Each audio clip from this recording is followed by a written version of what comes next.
शुक्लाम्बरधरं विष्णुं शशिवर्णं चतुर्भुजं प्रसन्नवदनं ध्यायेत् सर्वविघ्नोपशान्तयेत्। गुरुर्ब्रह्मा गुरुर्विष्णुः गुरुर्देवो महेश्वरः गुरुः साक्षात् परब्रह्म तस्मै श्रीगुरवे नमः। व्यासाय विष्णुरूपाय व्यासरूपाय विष्णवे नमो वै ब्रह्मनिधये वासिष्ठाय नमो नमः। कूजन्तं राम रामेति मधुरं मधुराक्षरम् आरुह्य कविताशाखां वन्दे वाल्मीकिकोकिलम्। श्रुतिस्मृतिपुराणानाम् आलयं करुणालयं नमामि भगवत्पादशङ्करं लोकशङ्करम्। वागर्धाविव सम्पृक्तौ वागर्धप्रतिपत्तये जगतः पितरौ वन्दे पार्वतीपरमेश्वरौ। सूक्तिं समग्रेतु न स्वयमेव लक्ष्मीः श्रीरङ्गराजमहिषी मधुरैकटाक्षैः वैदग्ध्यवर्णगुणगुम्भनगौरवैर्याम् कण्डूलकर्णकुहराः कवयोधयन्ति। हैमोद्भपुण्ड्रमजहन्मकुटं सुनासं मन्दस्मितं मकरकुण्डलचारुगण्डं बिम्बाधरं बहुलदीर्घकृपाकटाक्षं श्रीवेङ्कटेशमुखमात्मनि सन्निधत्ताम्। मनोजवं मरुततुल्यवेगं जितेन्द्रियं बुद्धिमतां वरिष्ठं वातात्मजं वरदयूथमुख्यं श्रीरामदूतं शिरसा नमामि। आपदामपहर्तारं दातारं सर्वसम्पदां लोकाभिरामं श्रीरामं भूयो भूयो नमाम्यहम्।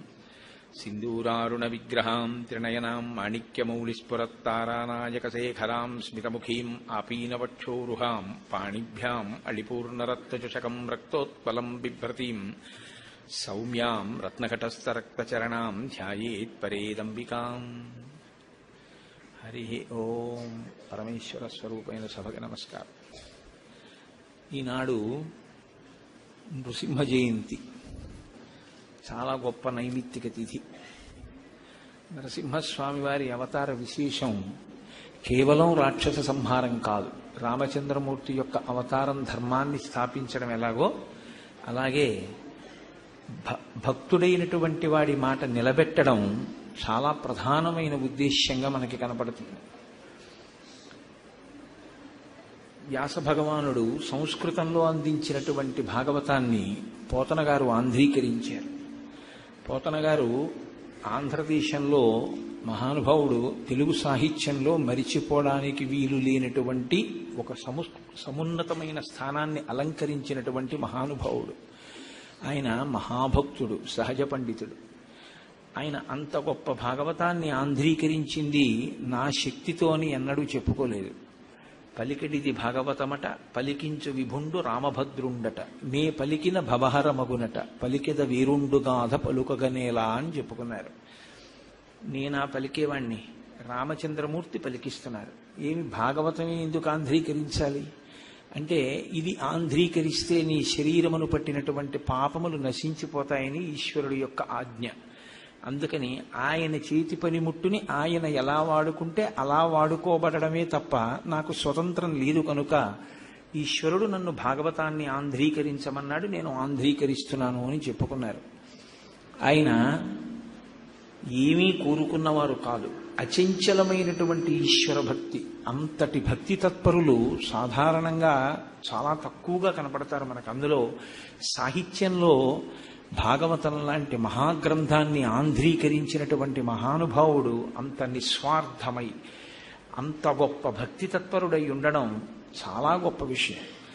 ఆయన భాగవతాన్ని అంకితం ఇచ్చి ఉండి ఉంటే ఆయనకి ఎంత ఐశ్వర్యం కలిగి ఉండేదో భౌతికంగా. కానీ ఆయన నాకు అవన్నీ అక్కర్లేదన్నారు. ఈ మనుజేశ్వరాధములకిచ్చి పురమ్ములు వాహనమ్ములున్ సొమ్ములు కొన్ని పుచ్చుకొని సొక్కి శరీరము వాసి కాలుచే సమ్మెటమాటులంబడక సమ్మతి శ్రీహరికిచ్చే చెప్పే ఈ బమ్మెర పోతరాజొకడు భాగవతంబు జగద్ధితంబు గన్నని చెప్పుకున్నారు. నేను ఈశ్వరుడు పలికించిన ఈ భాగవతాన్ని రాజులకు అంకితం ఇచ్చి అమ్ముకుని దాని వలన ఏదో కొన్ని అగ్రహారాలో ఐశ్వర్యాన్నో బిరుదులో పొంది ఈ శరీరం పడిపోయిన తర్వాత యమధర్మరాజు గారి యొక్క హింసలకు లోను కాకుండా నా అంత నేను స్వచ్ఛందంగా దీన్ని రామచంద్రమూర్తి యొక్క పాదార విందములకు అంకితం చేస్తున్నాను అని చెప్పుకున్న మహాభక్తుడైన. మరి దేనికి ఆంధ్రీకరించారు అంటే ఆయనే చెప్పుకున్నారు, శ్రీకైవల్య పదంబు చేరుటకునై చింతించదన్ లోకరక్షైకారంభకు భక్తపాలన కళా సంరంభకున్ దానవోద్రేక స్తంభకు కేళిలోల విలస దృగ్జాల సంభూత నానా కంజాత భవాంత కుంభకు మహానందాంగన డింబకున్నని చెప్పుకున్నారు. సృష్టికర్త, స్థితికర్త, ప్రళయకర్త అయినటువంటి ఆ పరమేశ్వరుడి యొక్క పాదారవిందముల యందు భక్తితో కూడినటువంటి కర్మాచరణము వలన కలిగేటటువంటి జ్ఞానము వలన మోక్షాన్ని పొందడానికి, శ్రీకైవల్యం పొందడానికి నేను ఈ భాగవతాన్ని ఆంధ్రీకరిస్తున్నాను తప్ప నాకు బాహ్యమునందు దీని వలన ఈ ప్రయోజనం కలగాలన్న కోరిక లేనివాడను అని చెప్పుకున్నారు. అందుకే శక్తి స్వరూపం కదండి. అమ్మవారి అనుగ్రహం లేకుండా ఏం జరుగుతుంది?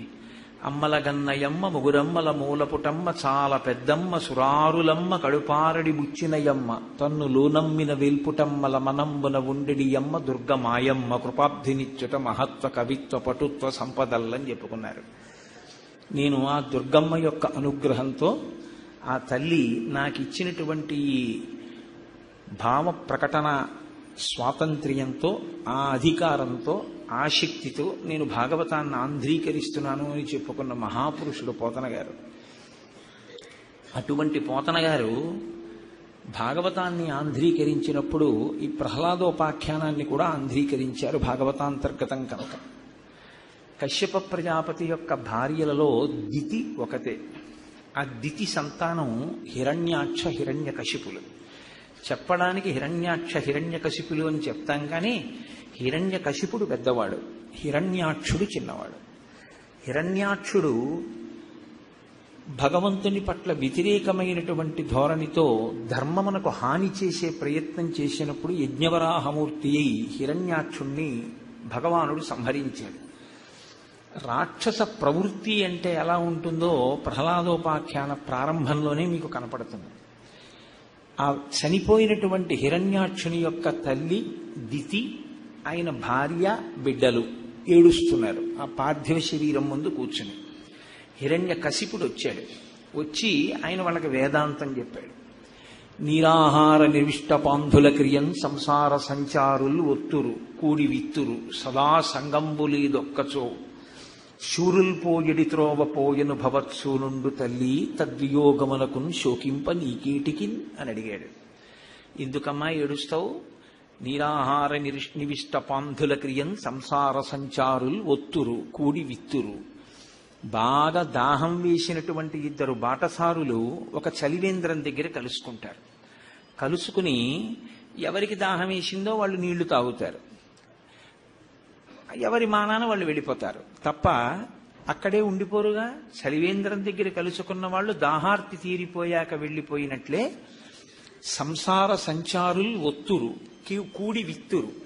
ఆ సంసార సంచారులు అంటే సంసారమునందు ప్రవేశించేటటువంటి వారు వస్తుంటారు, కలుస్తూ ఉంటారు, మళ్ళీ విడిపోతూ ఉంటారు. సంసార సంచారులు ఒత్తురు కూడి విత్తురు సదా సంగంబులేదొక్కచో. ఒక్క చోట ఉండిపోరమ్మా. జీవయాత్రలో ఎన్ని ఉపాధులు స్వీకరించాడు, ఎంతమందితో కలిశాడు, ఎన్నిసార్లు సంసారం చేశాడు. ఆ జీవుడే ఓసారి చీమలో ఉన్నాడు, ఓసారి కుక్కలో ఉన్నాడు, ఓసారి పిల్లిలో ఉన్నాడు, ఓసారి పందిలో ఉన్నాడు. కాబట్టి సదా సంగంబులేదొక్కచో శూరుల్పోయుడు త్రోవపోయను భవత్సూనుండు తల్లి. వీరస్వర్గాన్ని అలంకరించేటటువంటి వాళ్ళు యుద్ధంలో ఏ విధంగా ఉత్తమమైన మార్గంలో వెళ్ళిపోతారో అలా వెళ్ళిపోయాడు నీ కొడుకు. భవత్సూనుండు తల్లి తద్వియోగమునకు శోకింప నీకేటికిన్. ఎందుకమ్మా ఏడుస్తావు అని అడిగాడు. అడిగి చాలా విచిత్రమైనటువంటి చాలా గొప్ప వేదాంతాన్ని ప్రతిపాదించాడు. ఏమిటో అమ్మా, మనంతటి వాళ్ళం మనం బ్రతికుంటాం, మనం కలిసి ఉంటాం అనుకుంటాం, కానీ మనమెవరమమ్మా? దీన్నంతటినీ నడిపించేటటువంటి సూత్రధారి ఒకడు వేరొకడు ఉన్నాడు. ఆయన నడిపిస్తూ ఉంటాడు ఈ వ్యవహారాన్నన్నీ. ఎవ్వడు సృజించు ప్రాణుల ఎవ్వడు రక్షించు త్రుంచు ఎవ్వడనంతుండెవ్వడు విభుడెవ్వడు వాడి విధమున మనసు బెనుచు హేలారతుడై అన్నాడు. ఎంత గొప్ప వేదాంతం చెప్పాడండి. ఎవ్వడు సృజించు ప్రాణుల, ఈ ప్రాణులన్నింటినీ ఎవడు సృష్టిస్తున్నాడు? ఎవడు రక్షించు, ఎవరు వృద్ధి పొందేటట్టు చేస్తున్నాడు? ఎవ్వడు రక్షించు త్రుంచు, చిట్ట చివర ఎవడు ఈ ప్రాణులన్నిటినీ లయం చేస్తున్నాడు? ఎవ్వడు సృజించు ప్రాణుల ఎవ్వడు రక్షించు త్రుంచు ఎవ్వడనంతుండెవ్వడు విభుడెవ్వడు వాడి విధమున మనుచు బెనుచు హేలారసుడై. చాలా హేళగా ఆయన ఈ కార్యాన్నంతటినీ చేస్తూ ఉంటాడమ్మా. అందుకని మనం దానికోసం శోకించడం ఎందుకు తల్లి? నువ్వు పట్టించుకోకూడదు. అయినా ఈ సంసారం అనేటటువంటిది ఎటువంటిదో తెలుసా? మచ్చిక వీరికెల్ల బహుమాత్రము చోద్యము దేహి పుట్టుచున్ చచ్చుచునుండ చూచెదరు తా సావకమానుడు వారి భంగి ఈ చచ్చిన వానికెచ్చరిదెక్కడి చోద్యము ఎచ్చట నుండి పుట్టినచ్చటికి పోవుట నైజము ప్రణికోటికి. ఎంత గొప్ప వేదాంతం అండి నిజంగా. ఆ ఒక్క పద్యం చాలు. ఇది జీర్ణం అయ్యుంటే ఇంకోలా ఉండేది, కానీ నాలుక మించి మాత్రమే మాట్లాడతాడు. మచ్చిక వీరికెల్ల బహుమాత్రము చోద్యము దేహి పుట్టుచున్ చచ్చుచునుండ చూచెదరు. లోకంలో ప్రాణులు పుట్టడం చూస్తున్నారు, చచ్చిపోవడం చూస్తున్నారు. కానీ చచ్చిపోయిన వాడిని చూసి చావకుండా ఉన్నవాడు ఏడుస్తుంటాడమ్మా. తా చావకమానెడు వారి భంగి ఈ చచ్చిన వానికి ఎచ్చెదరు. ఈ ఏడుస్తున్నవాడు చచ్చిపోడు, వాడు చచ్చిపోతాడు. తాను చచ్చిపోనట్టు అవతలవాడే చచ్చిపోయినట్టు ఏడుస్తారేంటమ్మా? తా చావక మానెడు వారి భంగి ఈ చచ్చిన వానికెచ్చెది ఇదెక్కడి చోద్యము ఎచ్చట నుండి పుట్టినచ్చటికి పోవుట నైజము ప్రాణికోటికిన్. ఎక్కడ నుంచి పుట్టడం అనే ప్రక్రియలో వచ్చాడో అక్కడికి మళ్ళీ వెళ్ళిపోద్దమ్మా వాడు. నేను ఉపన్యాసం చెప్పడానికి వచ్చాను, గుంటూరు ఉండిపోతానా? ఇంకొక 14 రోజులు వెళ్ళిపోం, కాకినాడ వెళ్ళిపోతాం. అలా ఎక్కడ నుండి వచ్చేనచ్చటికి పోవుట నైజము ప్రాణికోటికి. పుట్టినప్పుడు శరీరం తీసుకోవడం అనేటటువంటిది ఎక్కడ జరిగిందో అక్కడికే మళ్ళీ వెళ్ళిపోతాడమ్మా జీవుడు. ఆ పాటి దానికి ఏదో ఆయనే చచ్చిపోయినట్టు మనం చచ్చిపోమన్నట్లు ఏడుస్తారు ఎందుకమ్మా? అలా ఏడవకూడదన్నాడు. ఈ వేదాంతం విని వాళ్ళు ఉపశమనం పొందారు. వాళ్ళు ఉపశమనం పొందారు, వెళ్ళిపోయారు. సరే, ఆ హిరణ్యాక్షుని యొక్క శరీరానికి జరగవలసినటువంటి అంత్యేష్టి సంస్కారం జరిగిపోయింది. ఇప్పుడు తాను తన మంత్రుల్ని సేనాపతుల్ని పిలిచాడు. పిలిచి అన్నాడు, ఆ శ్రీ మహావిష్ణువు ఉన్నాడే ఆయన ఇలాగే దానవాంతకుడు, రాక్షసులందరినీ సంహరిస్తుంటాడు. కాబట్టి నేను విష్ణువు అనేటటువంటి వాడు లేకుండా చేస్తాను లోకంలో. విష్ణువు అనేటటువంటి వాడికి వేరే స్థానం ఏం లేదు. యజ్ఞం ఎక్కడుంటుందో, యాగం ఎక్కడుంటుందో, వేదం ఎక్కడుంటుందో, గోవులు ఎక్కడుంటాయో, బ్రాహ్మణులు ఎక్కడుంటారో, సనాతన ధర్మమును నమ్మడం అన్నది ఎక్కడుంటుందో అదే విష్ణువు యొక్క స్థానం. కాబట్టి వీటన్నింటినీ కూడా మీరు భంగపరచండి.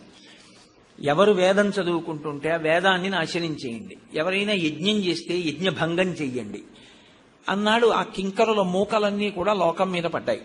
తాను వెళ్లి చతుర్ముఖ బ్రహ్మగారి గురించి తపస్సు చేశాడు. తల్లికి మరదలకి వేదాంతం చెప్పినప్పుడు శాశ్వతంగా ఉండిపోతుందా అమ్మా శరీరం? ఎవరైనా వెళ్ళిపోవలసిందే అన్నాడు. తాను ఎంత ఘోరమైన తపస్సు చేశాడంటే చాలా పెద్ద పెద్ద చీమలు ఇతర కీటకములు ఆయన యొక్క శరీరంలో ఉన్న నిత్తుటినంతటినీ జుర్రేసాయి. ఒంటి మీద పెద్ద పుట్ట పట్టేసింది, వెదుళ్లు పెరిగిపోయాయి. ఆయన తలలోంచి వచ్చినటువంటి ఆ తపోధూమానికి ఊర్ధ్వలోకాలలో ఉన్నటువంటి దేవతలు ఋషులు కూడా భయపడ్డారు. అంత గొప్ప తపస్సు చేశాడు. ఆయన తపస్సుకు మెచ్చి చతుర్ముఖ బ్రహ్మగారు ప్రత్యక్షమయ్యారు. ఇంత గొప్ప తపస్సు చేసిన వాడు లేడరా నాయన, నీకేం కావాలో కోరుకో ఇస్తానన్నారు. పెద్ద స్తోత్రం చేశాడు. స్వామి, నీవు సృష్టికర్తవి, నీ వలన కదా ఈ లోకమంతా సృష్టింపబడడం అన్నది జరుగుతోంది. నీవు దయతలచిన నాడు నాకేమి ఇవ్వలేవు, ఏదైనా ఇవ్వగలవు, నీవు స్వతంత్రుడవు. ఇన్ని చెప్పాడు. చెప్పి నువ్వు ప్రీతితో ఇస్తానంటే నిన్ను ఒక వరం అడుగుతానన్నాడు. ఇంత గొప్ప తపస్సు చేసిన తర్వాత ఇవ్వకుండా ఉంటానా? నీకేం కావాలో అడుగు, ఇస్తానన్నారు స్వామి. గాలిన్ కుంభిని అగ్ని వాయువుల ఆకాశస్థలిన్ దిక్కులన్ రేలన్ ఘస్రమలం తమప్రభల ఘోరాదిత్యం మృగ వ్యాళ సర్వ అస్త్ర శస్త్రములన్. ఎన్ని కోరికలు కోరాడో తెలుసా అండి? అవి ఇవి కాదు. నేను గాలిలో చచ్చిపోకూడదు, ఇంట్లో చచ్చిపోకూడదు, బయట చచ్చిపోకూడదు, అస్త్రానికి చచ్చిపోకూడదు, శస్త్రానికి చచ్చిపోకూడదు. గాలిన్ కుంభిని అగ్ని వాయువుల ఆకాశస్థలిన్ దిక్కులన్ రేలన్ ఘస్రమలం తమప్రభల భూరిగ్రాహ వ్యాళాదిత్య నరాది జంతు కలహం వ్యాప్తిన్ సమస్త్రాస్త్ర శస్త్రాళిన్ మృత్యువు లేని జీవనములోకాధీశ ఇప్పించవే అన్నాడు. నేను మృగముల చేతిలో చచ్చిపోకూడదు, దేవతల చేతిలో చచ్చిపోకూడదు, ఇంట్లో చచ్చిపోకూడదు, వీధిలో చచ్చిపోకూడదు, ఆ పైన ఆకాశంలో చచ్చిపోకూడదు, భూమి మీద చచ్చిపోకూడదు, పొద్దున్న చచ్చిపోకూడదు, రాత్రి చచ్చిపోకూడదు, ఇన్ని వరాలు అడిగాడు. కాబట్టి మృత్యువు లేని జీవనము లోకాధీశ ఇప్పించవే, వీటి వలన నాకు మృత్యువు లేనటువంటి జీవితాన్ని ఇప్పించు అన్నాడు. మరి అమ్మాయి లోకాన్నంతటినీ సృష్టించేవాడు, పెంచేవాడు, త్రుంచేవాడు ఒకడున్నాడు, సమస్త ప్రాణులు పుట్టి గిట్టిపోతాయమ్మా, దానికి ఏడవడం ఎందుకన్నాడు. ఆచరణకు వచ్చేసరికి ఇంత గొప్ప వరం అడిగాడు బ్రహ్మగారిని.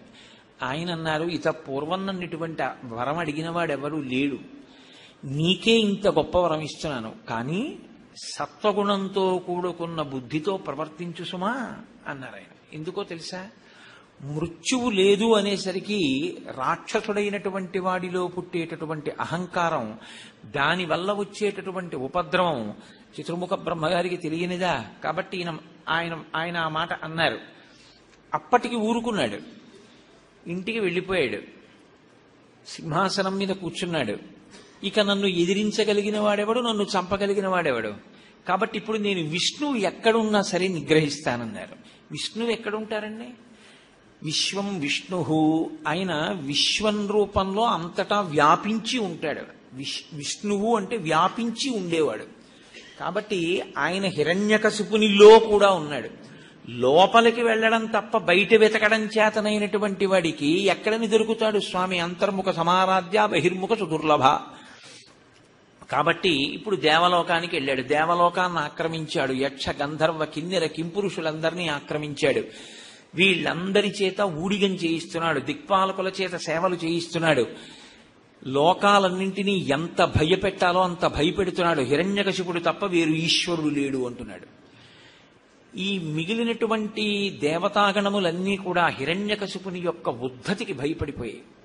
మరీ ఇంత దారుణంగా పరిపాలన చేస్తున్నాడు, శాస్త్రాన్ని ఉల్లంఘిస్తున్నాడు, ధర్మం అన్న మాట లేకుండా చేస్తున్నాడు, యజ్ఞయాగాది క్రతువులు లేకుండా చేస్తున్నాడు, హిరణ్యకశిపుడు తప్ప ఈశ్వరుడు లేడంటున్నాడు.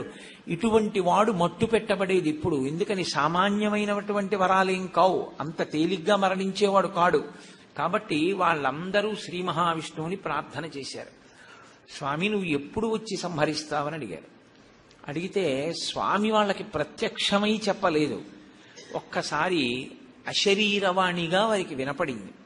మీరు బెంగ పెట్టుకోకండి, మీ కార్యాలలో మీరు ఉండండి, ఆయన శాస్త్రము యొక్క పరిధులను అతిక్రమించాడు. నేను ఎవరినైనా చంపాలి అంటే కొన్ని పరిస్థితులు ఏర్పడితే తప్ప నిష్కారణంగా ఎవరిని నేను సంహరించను. సంహరించడం అన్న ప్రక్రియకి మీకు దాని యథార్థమైన అర్థము తెలిసి ఉండాలి. ఈశ్వరుడు ఇచ్చినటువంటి అంత గొప్ప విభూతిని లోక కళ్యాణము కొరకు ఉపయోగించకుండా కేవలము తన స్వార్థము కొరకు ఉపయోగించుకొని లోకకంటకుడైపోతే, ఇంకా అతను ఆ ఉపాధితో ఉండడం అనేది చాలా ప్రమాదకరమైన స్థితి అని ఈశ్వరుడు నమ్మితే, అప్పుడు మాత్రమే ఇంకా ఆ ఉపాధిని ఆయన పడగొడతాడు. కాబట్టి నేను చంపడము అంటే కొన్ని పరిస్థితులు ఏర్పడాలి. శుద్ధ సాధులందు, సురలందు, శృతులందు, గోవులందు, విప్రకూటియందు, ధర్మ పదవియందు, తవిలి నాయందు వాడెన్నడొలుగు నాడు పట్టి వధింతు అన్నాడు. నేను చంపాలి అంటే అతను కొన్ని పనులు చెయ్యాలి. శుద్ధ సాధులందు, భగవంతుణ్ణి త్రికరణ శుద్ధిగా నమ్మినటువంటి మహాభక్తులైనటువంటి వారిని చెనకాలి, వారిని ఇబ్బంది పెట్టాలి. సురలందు, దేవతల్ని ఇబ్బంది పెట్టాలి. శృతులందు, వేదాన్ని ధిక్కరించాలి.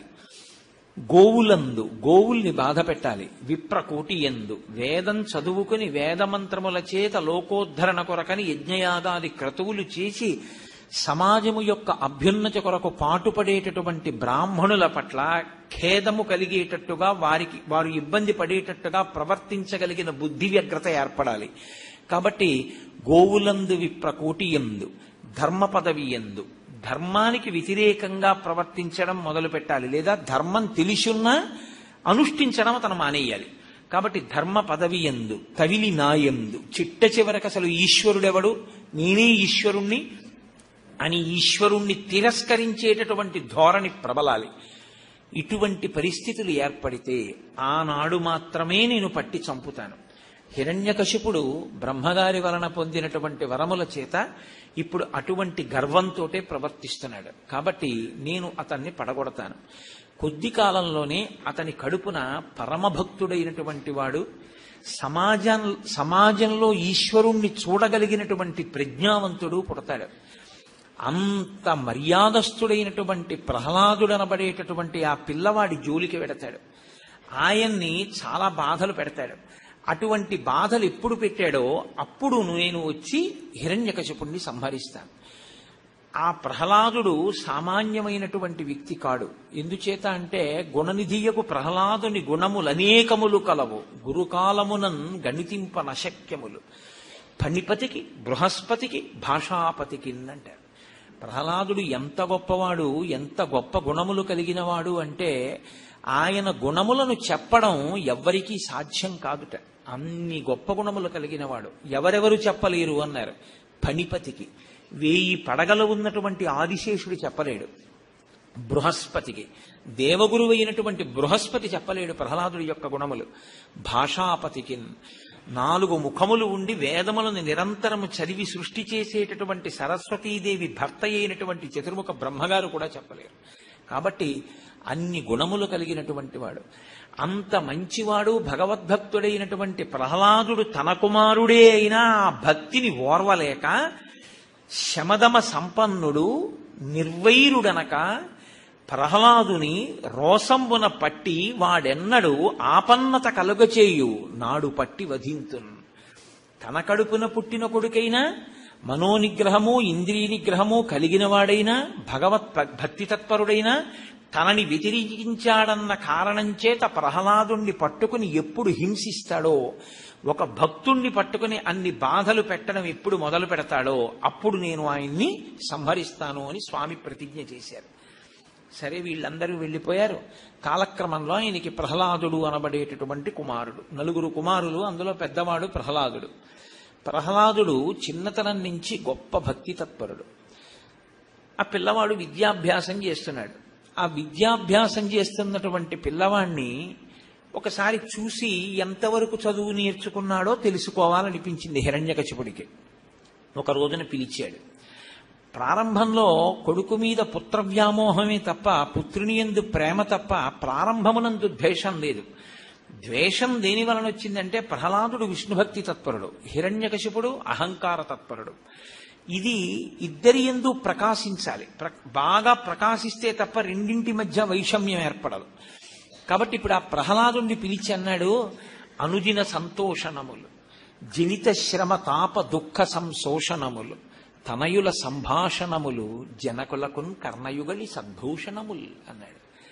నాయనా, ఏ తండ్రికైనా పిల్లవాడు కడుపున పుట్టినటువంటి కొడుకు మాట్లాడుతుంటే అనుదిన సంతోషణములు, ఎంత సంతోషంగా ఉంటుందో. ఏ రోజుకు ఆ రోజే, ఇవాళన్న మాటే రేపు అంటాడు వాడు. ఇవాళ తాత అంటాడు, రేపు కూడా తాత అంటాడు, ఇంకో 10 రోజులు పోయిన తర్వాత నాన్న అంటాడు. వాడు ఒక్కొక్క మాట మాట్లాడుతుంటే అది సృష్టిలో లేనట్లు, ఇప్పుడే కొత్తగా మొట్టమొదటిసారి తన కొడుకు ఏదో కొత్త పదాన్ని కనిపెట్టినట్టు తండ్రి సంతోషపడిపోతాడు. అది ఎంత సంతోషంగా ఉంటుందో తెలుసా? అనుదిన సంతోషణములు, జనిత శ్రమ తాప దుఃఖ సంశోషణములు. తండ్రికి కలిగినటువంటి దుఃఖము తాపము ఇవన్నీ కూడా నశించిపోతాయి ఆ పిల్లవాని యొక్క మాటలు వింటున్నప్పుడు. కాబట్టి జనిత శ్రమ తాప దుఃఖ సంశోషణములు, తనయుల సంభాషణములు. కొడుకు తండ్రితో మాట్లాడుతుంటే తండ్రికి ఎంతో ఆనందంగా ఉంటుంది. కాబట్టి జనకులకున్ కర్ణయుగలి సద్భూషణములు, తండ్రికి ఆ కొడుకు యొక్క మాటలు చెవులకు పెట్టుకున్నటువంటి ఆభరణాల్లా ఉంటాయి. కాబట్టి నాన్న, ఏది నువ్వు నేర్చుకున్న దాంట్లోంచి ఒక పద్యం ఏదైనా చెప్పు వింటానన్నాడు. ఆయన అన్నాడు, ఎల్ల శరీరధారులకు ఇల్లును చీకటి నూతిలోపలంత్రెళ్ళక, వీరు నేనును మతిభ్రమణంబున భిన్నులై ప్రవర్తించక, సర్వమున్నాతని దివ్య కళామయమంచు విష్ణునందుల్లము చేర్చితారడవి నుండుట మేలు నిశాచరాగ్రణి అన్నాడు. తండ్రి అనలేదు ఆయన, నిశాచరాగ్రణి, చీకటిలో తిరిగేటటువంటి వారికి నాయకత్వం వహించేవాడా అని పిలిచాడు. అంటే అజ్ఞానంలో ఉన్నవాడా, ఏది తెలుసుకోవాలో అది తెలుసుకోనివాడా, నేను చాలా గొప్పవాణ్ణి అనుకుంటున్నటువంటి అహంకారంతో ఉన్న ఓ తండ్రి, ఎల్ల శరీరధారులకు ఇళ్లను చీకటి నూతిలోపలం త్రెళ్ళక, వీరు నేనను మతిభ్రమణంబున భిన్నులై ప్రవర్తిల్లక. ఈ శరీరధారులు అంటే శరీరం పుచ్చుకున్నటువంటి జీవులందరూ కూడా ఇల్లు అంటే తన ఇల్లు, తన గృహం, తన సంసారం అనేటటువంటి ఒక చీకటి నూతిలో పడిపోయి ప్రతివాడు తమకి తాను నేను వాడు నేను వాడు అని రెండు కింద విడదీసి అంతా ఉన్న ఒక్కటే పరబ్రహ్మమైన అంతర్బహిష్యత సర్వం వ్యాప్య నారాయణ స్థిత అయిన అది తెలుసుకోలేక ఉన్నది ఒక్కటే పదార్థమైతే ఆ పదార్థాన్ని గుర్తెరుగక రెండున్నాయనుకుని ఎప్పుడు వేరు చేసి చూపించి అజ్ఞానంలో మగ్గిపోయేటటువంటి జీవులున్నారే, అటువంటి వారు ఇల్లుని చీకటి నూతిలోపలం త్రెళ్ళక వీరు నేనను మతిభ్రమణంబున భిన్నులై ప్రవర్తిల్లక సర్వమున్నాతని విష్ణు కళామయమంచు దివ్య కళామయమంచు. ఇదంతా కూడా సమస్తము ఈశ్వరుడే. ఆ ఒక్క ఈశ్వరుడే ఇన్ని రూపాలుగా, ఇన్ని ముఖాలుగా, ఇన్ని జీవులుగా ఉన్నాడని తెలుసుకున్న నాడు, నాన్న ఇంట్లో ఉన్నా అడవిలో ఉన్నా ఒక్కటే నాన్న, అది తెలియనప్పుడే నేను రాజుని, నేను ఇంతవాణ్ణి, నేను అంతఃపురంలో ఉన్నాను, నేను పరిపాలిస్తున్నాను, నా యందు ఇంత గొప్పతనం ఉంది అన్న అహంకారం ఏర్పడుతుంది నాన్న, కొంచెం జాగ్రత్తగా గమనించి చూడు అన్నాడు. అంటే ఆయన అన్నాడు పిలిచి, అరేరే నాకుం చూడక చోద్యమయ్యడిదిగా నా తండ్రి ఈ బుద్ధికి నీకున్ లోపలతోచెనో పరులు దుర్నీతులు ప్రశంసించిరో ఏకాంతంబున భార్గవుల్ పలికిరో వైకుంఠుండు కృతాపరాధుడతనిన్ శ్లోకింప నీకేటికి. అయ్యయ్యో నాన్న, నాకు చాలా ఆశ్చర్యంగా ఉందిరా, నాకుం చూడక చూజ్యమయ్యడిదిరా నా తండ్రి, నాకు చాలా వింతగా ఉంది. అసలు నీకు ఈ బుద్ధి లోపల నుంచి పుట్టిందా? నీ స్నేహితులు ఎవరైనా చెప్పారా? ఏకాంతంబున భార్గవుల్ పలికిరో, గురువుల మీద అనుమానం వచ్చింది. నీకు గురువులు ఒక్కడిని కూర్చోపెట్టి ఇలాంటివేమైనా నేర్పుతున్నారా విష్ణుభక్తిని? లేకపోతే ఈ దానవ శ్రేణికిన్, ఈ రాక్షసులందరికీ కూడా వైకుంఠుండు కృతాపరాధుడు, వైకుంఠవాసి అయినటువంటి శ్రీమన్నారాయణుడు అపరాధమును చేసినవాడు. ఎందుకంటే ఎప్పుడూ రాక్షస సంహారం చేస్తుంటాడు. వైకుంఠుండు కృతాపరాధుడు, అటువంటి వాణ్ణి నువ్వు పొగడడం ఏమిట్రా? నువ్వు పొగడకూడదు. ఆయన్ని పొగడకుండా ఈ రాజ్యము, మన సైన్యము, భోగాలు, విలాసాలు, యజ్ఞయాగాది క్రతువుల్ని ధ్వంసం చేయడం, ఇటువంటి రాక్షస ప్రవృత్తి నీకు ఎప్పుడబ్బుతుందిరా అన్నాడు. అంటే ఆయన అన్నాడు, సాధారణంగా ఆంధ్రదేశంలో ఈ పద్యం నోటికి రాని వాళ్ళు ఎవరు ఉండరు, ప్రతి వాళ్ళకి ఈ పద్యం వచ్చి ఉంటుంది. మందార మకరంద మాధుర్యమున తేలు మధుపంబు పోవునే మదనములకు నిర్మల మందాకినీ వీచికల తూగు రాయంచదనునే తరంగిణులకు లలిత రసాల పల్లవ ఖాదియీ చొక్కు కోయిల జనునే కుటజములకు పూర్ణేందు చంద్రికా స్ఫురిత చకోరక మరుగునే సాంద్ర నిహారములకు అంబుజోదర దివ్య పాదారవింద చింతనామృతపాన విశేష మత్త చిత్త మీరీతి ఇతర విషయంబు చేరనేర్చు వినుత గుణశీల మాటలు వెయ్యునేల అన్నాడు. ప్రహ్లాదుడు అన్నాడు, పుట్టుకతో వచ్చిందండి ఈశ్వరానుగ్రహం ఆయనకి. ఆ భక్తి నారదమునీంద్రుని యొక్క బోధ వలన ఏర్పడినటువంటి బుద్ధి వైశిష్ట్యం అది. ఆయన అన్నాడు, మందార మకరంద మాధుర్యమున తేలు మధుపంబు పోవునే మదనములకు. నాన్నగారు, మందార పువ్వులో ఉండేటటువంటి మకరందాన్ని పానం చెయ్యడానికి అలవాటు పడినటువంటి గండు తుమ్మెద ఉమ్మెత్త పువ్వు దగ్గరికి వెళ్ళి వాలి అందులో ఉన్నటువంటి రసాన్ని తాగుతుందా? మందార మకరంద మాధుర్యమున తేలు మధుపంబు పోవునే మదనములకు నిర్మల మందాకిని వీచికల తూగు రాయంచనునే తరంగిణులకు. ఆకాశ గంగా తరంగాలలో తేలియాడేటటువంటి రాజహంస ఎప్పుడైనా పిల్ల కాల్వలలోకి వెళ్ళి ఈదుతుందా నాన్నగారు? లలిత రసాల పల్లవ ఖాదియీ చొక్కు కోయిల జనునే కుటజములకు. ఎక్కడైనా మామిడి చెట్టు మీద కూర్చుని లేత చిగుర్లు తిని ఆనందించేటటువంటి కోయిల అడవి మల్లె చెట్టు మీద వాడి దాని చిగుర్లు తింటుందా నాన్న? కొండమల్లె చెట్టు మీద వాళ్తుందా అది? పైగా లలిత రసాల పల్లవ ఖాదియై చొక్కు కోయిల జనునే కుటజములకు పూర్ణేందు చంద్రికా స్ఫురిత చకోరక మరుగునే సాంద్ర నిహారములకు. పూర్ణచంద్రబింబం నుంచి వచ్చేటటువంటి ఆ వెన్నెల కిరణాల్ని తినడానికి అలవాటు పడినటువంటి చకోర పక్షి పొగమంచు దగ్గరికి వెళ్ళి అది తింటుందా నాన్న తెల్లగా ఉంటుందని? అంబుజోదర దివ్యపాదారవింద చింతనామృతపాన విశేషమత్త చిత్తము ఏ రీతి ఇతర విషయంబు చేరనేర్చు. ఆ భగవంతుని యొక్క పాదారవిందములను కన్నులు మూసుకుని నిరంతరము లోపల స్మరించినప్పుడు ఆ ధ్యాన సమాధి యందు ఆయన పాదముల నుంచి స్రవించేటటువంటి అమృతాన్ని త్రాగి మత్తెక్కి ఆనందాన్ని అనుభవించేటటువంటి నా మనస్సు ఇవాళ కొత్తగా ఇతర విషయాల దగ్గరికి వెళ్ళు అంటే వెడుతుందా నాన్న? అంబుజోదర దివ్య పాదారవింద చింతనామృతపాన విశేషమత్త చిత్తమీ రీతి ఇతర విషయంబు చేరనేర్చు. వినుత గుణశీల మాటలు వేయునేల. ఇన్ని మాటలు ఎందుకు నాన్న అన్నాడు. మాట చెప్పడం కాదు, నిజంగా ప్రహ్లాదుని యొక్క గుణముల గురించి చెప్తూ పోతన గారు ఇదే చెప్తారు. ఆయన నిరంతరము ఈశ్వరుణ్ణి అనుభవించినవాడు. పానీయంబులు త్రావుచున్ కుడుచుచున్ భాషించుచున్ హాసలీలా నిద్రాదులు చేయుచున్ తిరుగుచున్ లక్షించుచున్ సంతత శ్రీనారాయణ పాద పద్మజుగళీ చింతామృతాస్వాద సంధానుండై మరచన్ సురారిసుతుడే తద్విశ్యమున్ భూవరా అంటారు. పానీయంబులు త్రాగుచున్, నీరు త్రాగుతూ, తింటూ, తిరుగుతూ, నవ్వుతూ, ఆడుతూ, పాడుతూ, పనిచేస్తూ ఆయన ఎప్పుడూ శ్రీమన్నారాయణ దర్శనాన్ని పొందుతుండేవాడు. అందుకే ఒక్కొక్కసారి గెంతుతుండేవాడు, ఒక్కొక్కసారి నాట్యం చేసేవాడు, ఒక్కొక్కసారి ఏడ్చేవాడు, ఒక్కొక్కసారి పాట పాడేవాడు, ఒక్కొక్కసారి తన్మయావస్థలో ఉండేవాడు. ఎప్పుడూ శ్రీమన్నారాయణ దర్శనాన్నే పొందుతూ అంతర్ముఖుడై ఉండేవాడు ఆయన.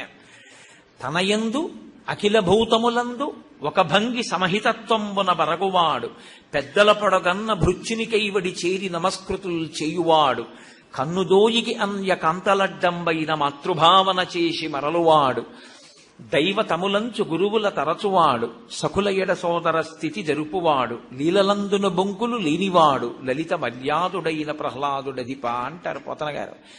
తనయందు అఖిల భూతములందు ఒక భంగి సమహితత్వంబున బరగువాడు. ఆయన తనలో ఉన్నటువంటిది ఏ చైతన్యమో ఆ చైతన్యమే ఇతర ప్రాణుల యందు కూడా ఉంది అన్న భావన బాగా స్థిరపరచుకున్నటువంటి వాడు.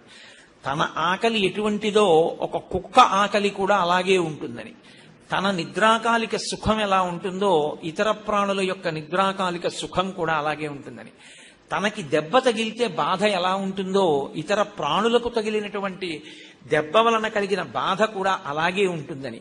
కాబట్టి తనకి ఇతర జీవులకు మధ్యలో భేదం ఏమీ లేదు. అన్నిటి యందు ఉన్నటువంటి పదార్థము ఒక్కటే, ఆ చైతన్యమే ప్రకాశిస్తోందని బాగా తెలుసుకుని ఉన్నటువంటి వాడు. కాబట్టి తన యందు ఇతర భూతములందు సమహితత్వంబున బరగువాడు, పెద్దల పొడగన్న భృత్యునికైవడి చేరి నమస్కృతులు చేయువాడు. పెద్దవాళ్లు కనపడితే చాలట వంగి వంగి వంగి వంగి నమస్కారాలు చేసేవాడు. కన్నుదోయికి అన్య కాంతలడ్డంబైన మాతృభావన చేసి మరలువాడు. కంటికి ఇతర కాంతలు కనపడితే తన తల్లిగా భావన చేసి పరమ మర్యాదతో తప్పుకుని వెళ్ళిపోయేవాడు. అటువంటి మహానుభావుడు గురువులని విశేషంగా గౌరవించేవాడు. ఈశ్వరుడే గురువు రూపంలో ఉన్నాడు అని నమ్మి గౌరవించినవాడు.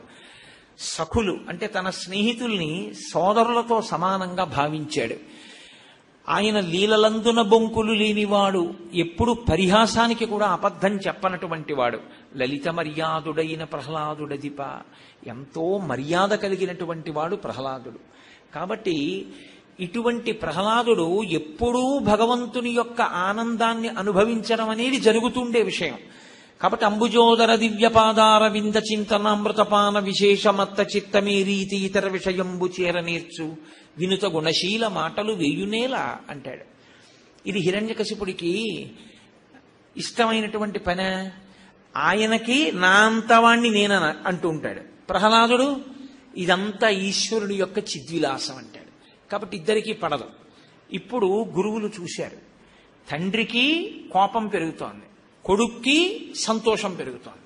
ఇది ఏ స్థితికి వెడుతుందో అని గురువులు అన్నారు, ఈ పిల్లవాడిని తీసుకెళ్లి మేము చదివిస్తా ఉన్నారు. చండు అమర్కుడు అని వాళ్ళిద్దరూ శుక్రాచార్యుల వారి యొక్క బిడ్డలు. వాళ్ళు ప్రహ్లాదుణ్ణి తీసుకెళ్లి మళ్లీ చదివించడం ప్రారంభం చేశారు. అర్థశాస్త్రము కామశాస్త్రము బాగా నేర్పారు. నేర్పి ఈసారి హిరణ్యకశిపుడి దగ్గరికి తీసుకెళ్లలేదు. ఎందుకైనా మంచిది, ఇబ్బంది వస్తుందేమో అని. ఎందుకంటే ఒకసారి వాళ్ళని అనుమానించాడు. ఏకాంతంబున భార్గవుల్ పలికిరో ఈదానవ శ్రేణికిన్ వైకుంఠుండు కృతాపరాధుడు అన్నాడు. నీకు ఏకాంతంగా గురువులు ఏమైనా చెప్పకూడనివి చెప్తున్నారు ఏమిట్రా, విష్ణుభక్తి నేర్పుతున్నారా, నీకు ఎలా వచ్చే ఈ పద్యాలన్నీ అని అడిగాడు. కాబట్టి వాళ్ళకి ఎందుకైనా మంచిది అని ముందు హిరణ్యకశిపుని యొక్క పట్టమహిషి అయిన లీలావతి దగ్గరికి తీసుకెళ్లారు. తీసుకెళ్లి అమ్మ మేము చెప్పగలిగినటువంటి విద్య అంతా ఈ పిల్లవాడికి నేర్పాం అని ఆ పిల్లవాడిని లీలావతి దగ్గర కూర్చోబెట్టారు. తల్లి చూసి సంతోషించింది. ఇప్పుడు ఆమె పనుపున పిల్లవాడు హిరణ్యకశిపుని దగ్గరికి వెళ్ళాడు. తండ్రి చాలా సంతోషించాడు. ఒరే నిన్ను ఎంతకాలానికి చూశానురా, రా అన్నాడు. కానీ ఏమైనా మార్పు వచ్చిందో లేదో అని అనుమానం. నీతి శాస్త్రాన్ని మీ గురువులు బోధ చేస్తే నువ్వు కొద్దిగా వెనకపడుతున్నావని నాకు తెలిసింది. మిగిలిన పిల్లలు ముందున్నారని నువ్వు వెనక్కున్నావని విన్నాను. ఏది నువ్వు నేర్చుకున్న వాటిలోంచి నీకు బాగా ఇష్టమైనటువంటి పద్యం ఒకటి నాకు చెప్పు అన్నాడు. ఎందుచేత నీతి శాస్త్రంలో వెనకపడ్డాడంటే మీరు నేను అనుకుంటున్న నీతి శాస్త్రంలో వెనకపడ్డం కాదు.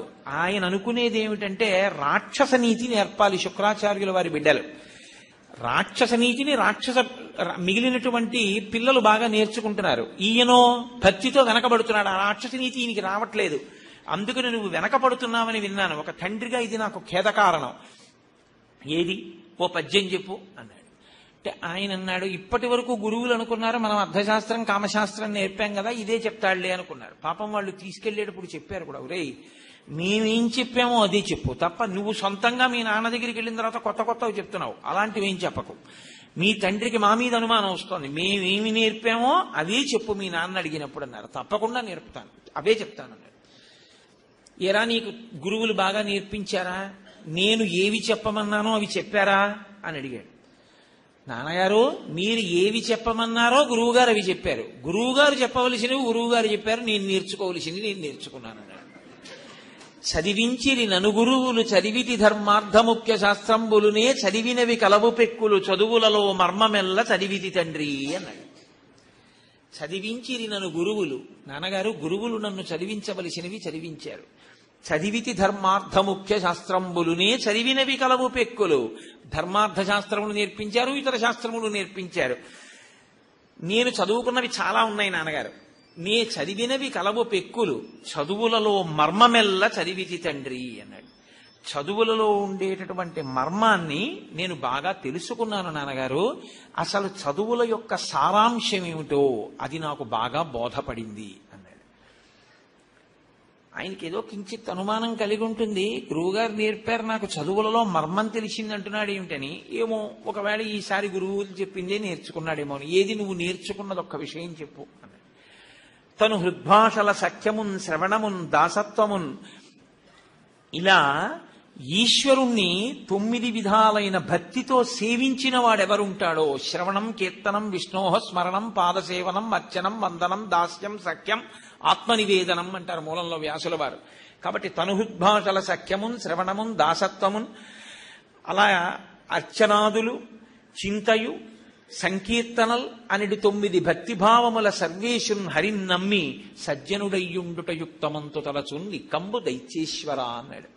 నాకు నాన్నగారు శ్రవణం భగవంతుని యొక్క గుణములను వినడం, శ్రవణం కీర్తనం భగవంతుని యొక్క గుణములను బాగా అనుభవించడం చేత లోపల మనసులో ఇంకా భక్తి వలన అవి పట్టక పైకి పొంగి ప్రవహించి కీర్తనగా వస్తే ఆ కీర్తనం, శ్రవణం కీర్తనం విష్ణోహ స్మరణం ఎప్పుడూ భగవంతుడి గురించి ఆలోచించడం, స్మరణం పాదసేవనం భగవంతుని యొక్క పాదారవింద సంసేవనము పాదసేవనం, శ్రవణం కీర్తనం విష్ణోహ స్మరణం పాదసేవనం అర్చనం ఈశ్వరుణ్ణి అర్చించడం, వందనం నమస్కారం చేయడం, అర్చనం శ్రవణం కీర్తనం విష్ణోహ స్మరణం పాదసేవనం అర్చనం వందనం దాస్యం ఈశ్వరుడికి దాస్యం చేయడం, సఖ్యం భగవంతుడితో స్నేహం చేయడం, ఆత్మనివేదనం ఈశ్వరుడికి ఆత్మనివేదనం చేయడం. ఇవి 9 నాన్నగారు నవవిధ భక్తులు. ఈ 9 రకాలైనటువంటి భక్తి భావములతో సజ్జనుడై ఈశ్వరుణ్ణి నమ్మి బ్రతికిన వాడెవడో వాడిది నిజమైన బ్రతుకు అని నేను తెలుసుకున్నాను నాన్నగారు అన్నాడు. చాలదు, ఏ మాట అక్కడికి వెళ్ళి చెప్పకూడదో ఆ మాటే చెప్పాడు. పైగా అన్నాడు, నాన్నగారు ఇది తెలుసుకోని వారు ఉంటారే ఇది తెలుసుకోకుండా మిగిలినవి ఎన్ని తెలుసున్నాయనుకున్న వాళ్ళైనా సరే వాళ్ళ జీవితాలు వృధాయే నాన్నగారు అన్నాడు. అందేందూదయముల్ మహాభదిర శంకారావముల్ మూక సద్గ్రంథాఖ్యాపనముల్ కృతజ్ఞావళి బంధుత్వంబులు లుబ్ధ ద్రవ్యములు భస్మ హవ్యంబులు క్రోఢ సద్గంధంబుల్ ఇవన్నీ కూడా హరిభక్తి వర్జితుల వృధారిక్త సంసారముల్. ఎంత పెద్ద మాట వేసేసాడండి, ఎంత ధైర్యంతో మాట్లాడాడో మహానుభావుడు. అంధేందూదయముల్. నాన్నగారు పుట్టుకతో అంధుడైన వాడు ఉంటాడు. ఆయన్ని తీసుకొచ్చి చూడరా వెన్నెల ఎంత బాగుందో, చంద్రకాంతి ఎంత బాగుందో అన్నారనుకోండి, వాడికి ఏమైనా అర్థం అవుతుందా? మహాబధిర శంకారావముల్. పుట్టికతో చెవిటివాడు ఉంటాడు. ఆయన దగ్గరికి వెళ్ళి శంఖం ఊది ఎలా ఉంది శంఖనాదం అని అడిగితే ఎలా ఉంటుంది? మూక సద్గ్రంథాఖ్యాపనముల్. ఒక మూగివాడు మంచి గ్రంథాన్ని చదివాడు, వచ్చి ప్రవచనం చేయబోయ్ ఆ గ్రంథం గురించి చెప్పు అంటే పాపం పుట్టుక చేత మూగవాడు ఆయన ఏం మాట్లాడతాడు? కాబట్టి మూక సద్గ్రంథాఖ్యాపనముల్ నపుంసక వధూకాంక్షల్. నపుంసకుడైనటువంటి వాడికి ఒక అందమైన కాంతయందు వ్యామోహం ఉంటే మాత్రం ప్రయోజనమే ఉంటుంది. నపుంసక వధూకాంక్షల్ కృతజ్ఞావళి బంధుత్వంబులు. కృతజ్ఞుడైన వాడు చేసిన మేలు మరిచిపోయేటటువంటి వాడితో బంధుత్వం ఉంది. బంధుత్వం ఉంది కదా అని ఉపయోగం ఏమైనా ఉంటుందా? ఆయన ఏమైనా ప్రత్యుపకారం చేస్తాడా? ఆయన కృతజ్ఞుడు. నువ్వు చేసిన మేలే ఆయన మరిచిపోతాడు. ఆయన నీకు చేసే ఉపకారం ఏముంటుంది? కాబట్టి కృతజ్ఞావళి బంధుత్వంబులు లుబ్ధ ద్రవ్యములు. ఒక ఆయన దగ్గర చాలా డబ్బు ఉంది, కానీ పరమలుబ్ధుడు, ఎవరికి ఏమీ పెట్టడు. ఆయన డబ్బు ఎందుకు పనికి వస్తుంది? భస్మ హవ్యములు. యజ్ఞం అంతా అయిపోయింది, అక్కడ బూది మాత్రమే మిగిలి ఉంది. ఇప్పుడు ఓం నమో నారాయణాయ స్వాహ అంటూ అందులో ఒక ఆయన పట్టుకెళ్ళి నెయ్యి పోశాడు. ఉపయోగం ఏమిటి? భస్మ హవ్యములు క్రోఢ సద్గంధంబుల్. పంది దగ్గరికి వెళ్ళి పన్నీరు పూశారనుకోండి, ఏమైనా సంతోషం ఉంటుందా? దానివల్ల ఉపయోగం ఉంటుందా? నాన్నగారు ఇవన్నీ ఎలా ఉంటాయో అలా రాజరికం ఉన్నా, పదవి ఉన్నా, సింహాసనం ఉన్నా, ఐశ్వర్యం ఉన్నా, ఎన్ని గొప్పలుంటాయని మీరు అనుకుంటున్నారో అవన్నీ ఉన్నా కూడా హరిభక్తి వర్జితుల వృధారిక్త సంసారముల్. హరిభక్తిని విడిచిపెట్టినటువంటి వాడి బతుకు ఇదిగో పైన చెప్పినటువంటి ఉపమానాలు ఎలా ఉంటాయో అలా ఉంటాయి నాన్నగారు అన్నాడు. అని ఊరుకోకుండా అన్నాడు, అసలు మనిషి జీవితానికి ఐశ్వర్యము అన్న మాటకు అర్థం ఈశ్వరుడు ఈ శరీరాన్నిచ్చి జ్ఞానేంద్రియాలు కర్మేంద్రియాలు ఇచ్చిన దానికి పరమార్థం ఏమిటో తెలుసా నాన్నగారు? కమలాక్షునర్చించు కరములు కరములు శ్రీనాథు వర్ణించు జిహ్వ జిహ్వ సురరక్షకుని చూచు చుట్కులు చుట్కులు శేషసాయికి మృక్కు శిరము శిరము విష్ణునాకర్ణించు వీనులు వీనులు మధువైరి జవిలిన మనము మనము భగవంతు వలగును పదములు పదములు పురుషోత్తముని మీది బుద్ధి బుద్ధి దేవదేవుని చింతించు దినము దినము చక్రహస్తుని ప్రకటించు చదువు చదువు కుంభినీదవు చెప్పెరిడి గురుడు గురుడు తండ్రి హరిచేరుమని ఎడి తండ్రి తండ్రి అన్నాడు. ఎంత ఈ పద్యం ఆంధ్రదేశంలో చాలా ప్రఖ్యాతి వహించినటువంటి పద్యాలు ఇవన్నీ. కమలాక్షునర్చించు కరములు కరములు. భగవంతుణ్ణి ప్రతిరోజు ప్రీతితో ఒక్క తులసి దళమైన సంతోషంతో ఆయన పాదముల మీద సమర్పించేటటువంటి చేతులు ఏమున్నాయో అవి నిజమైన చేతులు.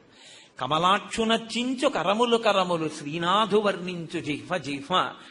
లక్ష్మీనాథుడైనటువంటి ఆ శ్రీమన్నారాయణుణ్ణి స్తోత్రం చేసినటువంటి నోరేదో అది నోరు. శ్రీనాథు వర్ణించు జిహ్వ జిహ్వ సురరక్షకుని చూచు చూట్కులు చూట్కులు. ఆ మహానుభావుడు దేవతల్ని రక్షించేవాడు, ధర్మాన్ని నిలబెట్టేటటువంటి ఆ పరమాత్మ యొక్క స్వరూపాన్ని ఆపాదమస్తకం చూసి పొంగిపోయేటటువంటి వాడెవడున్నాడో వాడికి కన్నులున్నందుకు ధన్యత. శేషసాయికి మృక్కు శిరము శిరము. ఆ శేషశైనం మీద పడుకునేటటువంటి శ్రీ మహావిష్ణువు యొక్క పాదములకు నమస్కరించేటటువంటి శిరస్సు ఏది ఉందో అదే నిజమైన తలకాయ. ఉంగిన తలకాయ తలకాయ తప్ప ఇలా నిటారుగా నిలబడిన తలకాయ తలకాయ కాదు నాన్న. శేషసాయికి మృక్కు శిరము శిరము విష్ణును ఆకర్ణించు వీనులు వీనులు. భగవంతుడి గురించి విన్న చెవులేవున్నాయో అవి నిజమైన చెవులు. విష్ణును ఆకర్ణించు వీనులు వీనులు మధువైరిద విలిన మనము మనము.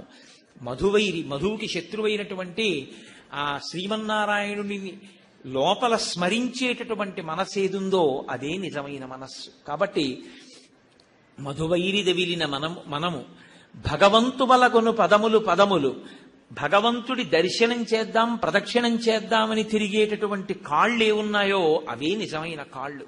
భగవంతు వలగును పదములు పదములు, పురుషోత్తముని మీది బుద్ధి బుద్ధి. పురుషోత్తముడైనటువంటి ఆ శ్రీమన్నారాయణుడి గురించి ఆలోచించేటటువంటి బుద్ధి ఏదుందో దానికే బుద్ధి అని పేరు. కాబట్టి నాన్నగారండి, దేవదేవుని చింతించు దినము దినము, ఒక రోజు అని జీవితంలో దేన్ని పిలుస్తారంటే, భగవంతుడి గురించి ఒక్క 2 నిమిషాలైనా ఆలోచించి జీవితాన్ని గడిపినటువంటి రోజు ఏదైనా ఉంటే అదే రోజు. లేకపోతే అది ఆయుక్షయం అంతే, దానివల్ల ఉపయోగం ఉండదు. కాబట్టి దేవదేవుని చింతించు దినము దినము, చక్రహస్తుని ప్రకటించు చదువు చదువు. చక్రం పట్టుకున్నటువంటి ఆ స్వామి గురించి చెప్పిన చదువేదో అది చదువు.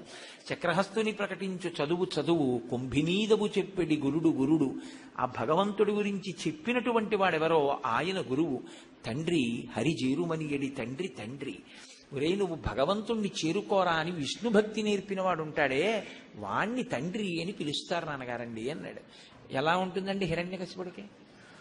కంజాక్షునకుగాని కాయంబు కాయమే, పవన గుంభిత చర్మ భస్త్రిగాక, వైకుంఠు పొగడని వక్త్రంబు వక్త్రమే ఢమఢమధ్వనితోడి ఢక్కగాగా, కమలేషు చూడని కన్నులు కన్నులే తనుకుడ్యజాల రంధ్రములుగాక, చక్రి చింతలేని జన్మంబు జన్మమే తరల సలిల నుద్బుదంబుగాక, విష్ణుభక్తి లేని విభుదుండు విభుదుడే పాదయుగము తోడి పశువుగాక అన్నాడు. నాన్నగారండి, ఈశ్వరుడి గురించి ఆలోచించకుండా ఉన్నటువంటి జన్మ కంజాక్షణకుగాని కాయంబు కాయమే, పవన గుంభిత చర్మ భస్త్రికాక.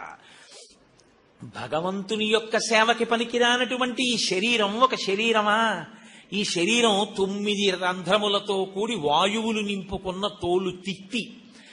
ఈశ్వరుడి సేవకి పనికిరానటువంటి ఈ చెయ్యి ఒక చెయ్య, ఒక పెద్ద దారు వికారం, ఒక కొయ్య తెడ్డెలా ఉంటుందో అటువంటిది. ఈశ్వరుణ్ణి చూడడానికి పనికిరాని కళ్ళో కళ్ళ, ఆ కళ్ళు గోడకి పెట్టుకున్నటువంటి కిటికీలు, 2 సమానమే. నాన్నగారండి, భగవంతుని యొక్క దర్శనానికి ప్రదక్షిణానికి ఉపయోగపడనటువంటి కాళ్ళు కాళ్ళ, అవి పశువుకున్న కాళ్ళు. కాబట్టి ఈశ్వర భక్తి లేని జన్మెందుకు నాన్నగారు అన్నాడు. ఎక్కడ లేని కోపం వచ్చింది. ఈ పిల్లవాడు అధిక్షేపించి మాట్లాడుతున్నాడు, విష్ణు భక్తితో మాట్లాడుతున్నాడు, కాబట్టి ఇంకా ఇతన్ని క్షమించకూడదనుకున్నాడు. అని, ఒరే, నీకు నేను ఎన్నో మాటలు చెప్పాను ఈ విష్ణు భక్తి గురించి మాట్లాడకూడదని, గురువులు నీకు నేర్పలేదు. గురువులు నేర్పకుండా నీ అంతట నీకు ఎలా వస్తున్నాయి ఈ విషయాలన్నీ? నీకెవరు చెప్తున్నారు? ఎవరి వలన ఇవన్నీ నీకు సుబోధకం అవుతున్నాయి? నాకు చెప్పు అన్నాడు. అంటే ప్రహ్లాదుడు అన్నాడు, నాన్నగారు, ఇవన్నీ ఒకరు చెప్తే వచ్చేవి కావు. అత్సపు చీకటెంబడి గృహవ్రతులై గృహప్రవిష్టులై చచ్చుతు పుట్టుచున్మరల చెర్విత చెర్వినులైన వారికి జెచ్చర పుట్టునే పరులు చెప్పిననైన నిజెచ్చనైన కానలకు ఏగిననైన హరిభక్తి ప్రబోధములు. నాన్నగారు, అత్సపు చీకటింబడి, సంసారం అనేటటువంటి చీకట్లో పడిపోయి తెలుసుకోవలసిన వస్తువుని తెలుసుకోకుండా అంధకారంలో బతికేటటువంటి వాడికి అత్సపు చీకటింబడి గృహవ్రతులై, ఎప్పుడూ సంసారం గురించి మాత్రమే ఆలోచించేటటువంటి వాళ్ళకి గృహవ్రతులై, ఇటువంటి వాళ్ళ దగ్గరికి వచ్చి నిజంగా ఇంకోళ్ళు భగవంతుడి గురించి చెప్పినా వాడంతట వాడికి ఈశ్వరుడి గురించి ఆలోచిద్దామన్న బుద్ధి కలగకపోతే, అటువంటి వాడికి ఇతరులు వచ్చి చెప్పిన వాడి తలకెక్కుతుందా? నిజేచ్ఛనైనా వాడంతటి వాడికి మనసులో తోస్తుందా? పరులు బోధించిననైనా నిజేచ్ఛనైనా కానలకు ఏగిననైనా వాడి అడవికి వెళ్ళిపోతే మాత్రం వాడికి తెలుస్తుందా? వాడికి తెలియదు నాన్నగారు. వాడు అలా పుడుతుంటాడు, చస్తుంటాడు, పుడుతుంటాడు, చస్తుంటాడు. ఈ శరీరమే నేను అనుకుంటుంటాడు. పునరపి జననం పునరపి మరణం పునరపి జనని జఠరే చయనం ఇహ సంసారే బహుదుస్తారే కృపయాపారే పాహి మురారే.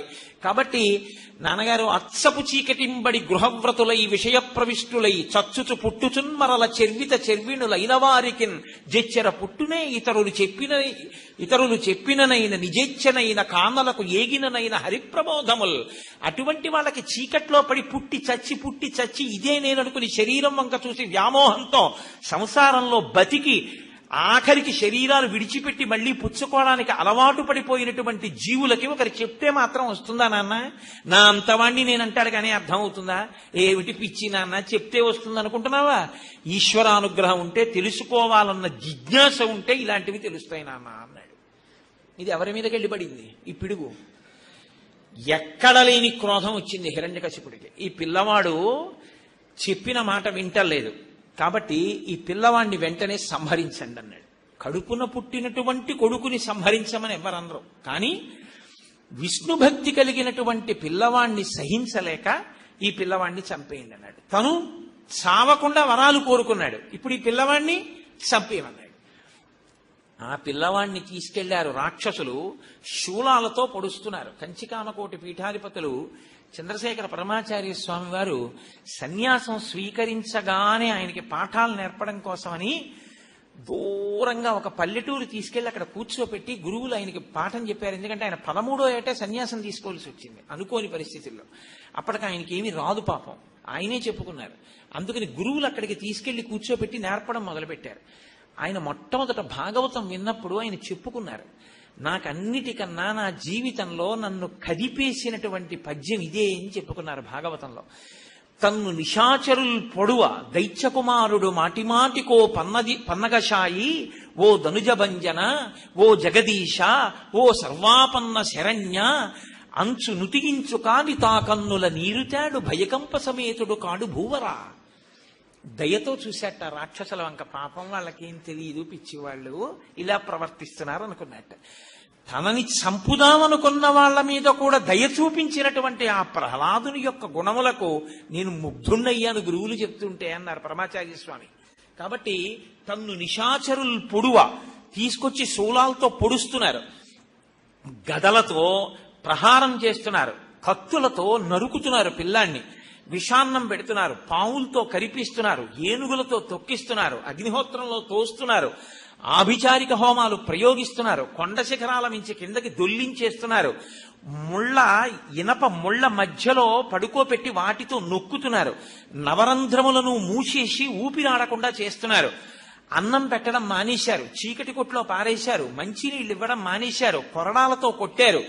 ఇన్ని చేస్తున్నా ఆయన మాత్రం తన ఎదురుగుండా తనని బాధించడానికి వచ్చినటువంటి వాళ్లలో, వాళ్ళు పొడుస్తున్న శూలంలో, ఆయన మీద ఎత్తిన కత్తిలో అంతటా విష్ణువునే చూసి తన్ను నిశాచరుల్ పొడువ దైత్యకుమారుడు మాటిమాటికోపన్నగశాయి ఓ ధనుజభంజన ఓ జగదీశ ఓ సర్వాపన్న శరణ్య అంచు నుతియించు కాని తా కన్నుల నీరుతాడు భయకంప సమేతుడు కాడు భూవరా. కనీసం ఇలా చెయ్యడ్డెట్టుకోడు, కత్తిలో విష్ణువే, గదలో విష్ణువే, పావులో విష్ణువే, ఆఖరికి తనని శిఖరం నుంచి కిందకి తోసేస్తుంటే శిఖరం విష్ణువే, ఆ కింద పడిపోతున్నప్పుడు ఆకాశం విష్ణువే, భూమి విష్ణువే, గద విష్ణువే, తనని కొడుతున్నటువంటి కొరడా విష్ణువే, కొడుతున్నవాడు విష్ణువే, అంతటా బ్రహ్మమునే చూసి ఓ నా స్వామి ఇన్నిగా కనపడుతున్నాడని రమించిపోయి బ్రహ్మజ్ఞానవేత్త అయి ఆనందపడిపోతూ చూశారు. ఓ మాట అంటుంటారు, ద్వంద్వం అనేటటువంటి మాట లేకుండా, రెండన్నటువంటి మాట లేకుండా, తనకి సుఖము దుఃఖము, తనకి అనుకూలంగా ఉన్నవాడు విరోధంగా ఉన్నవాడు, ఈ రెండు భావనలు మర్చిపోయి వృషద్విచిత్రతల్పయో భుజంగముక్తిక స్రజో గరిష్టరత్నలోష్టయో తురుద్విపక్షపక్షయో తృణారవింద చిట్లుషో ప్రజామహీ మహేంద్రయో సమప్రవర్తయన్మన కదా సదాశివం భజే అన్నట్లుగాను సమమైనటువంటి ప్రవర్తనతో అంతటా శ్రీమన్నారాయణుణ్ణి చూసి ఎవరైనా శూలం పెట్టిలా పొడుస్తుంటే చెయ్యడ్డెట్టుకుంటారు, కనీసం చెయ్యి కూడా అడ్డు పెట్టుకోకుండా ఓ శ్రీమన్నారాయణుడు నా గుండెల్లోకి వస్తున్నాడని నిలబడిపోతే శూలాలు పెట్టి పొడిచారు చావడం, గదలు పెట్టి కొట్టారు చావడం, విషాన్నం పెట్టారు జీర్ణమైపోతోంది, అగ్నిహోత్రంలో పడేశారు కాలడం, నీటిలో తోసేశారు తడబడం, నవరంధ్రములు మూసేశారు మరణించడు, ఉక్కిరి బిక్కిరి కాడు. అసలు హిరణ్యకశిపుడికి పిల్లాడు ఎలా చచ్చిపోతాడని వెంగట్టుకుంది. తాను చచ్చిపోకూడదని తపస్సు చేశాడు, ఈ పిల్లవాడు ఎలా చచ్చిపోతాడని బెంగపెట్టుకున్నాడు. అంటే ఆయన ఎంత విష్ణు భక్తి తత్పరుడై, అంటే ఇప్పుడు అన్నిటినీ ఎవరు పుచ్చుకుంటున్నట్టు, ఇవన్నీ విష్ణువే పుచ్చుకుంటున్నారు. ఆయనకి విష్ణువుగానే లోకం కనిపిస్తోంది, ఇంకొకటి లేదు ఆయనకి.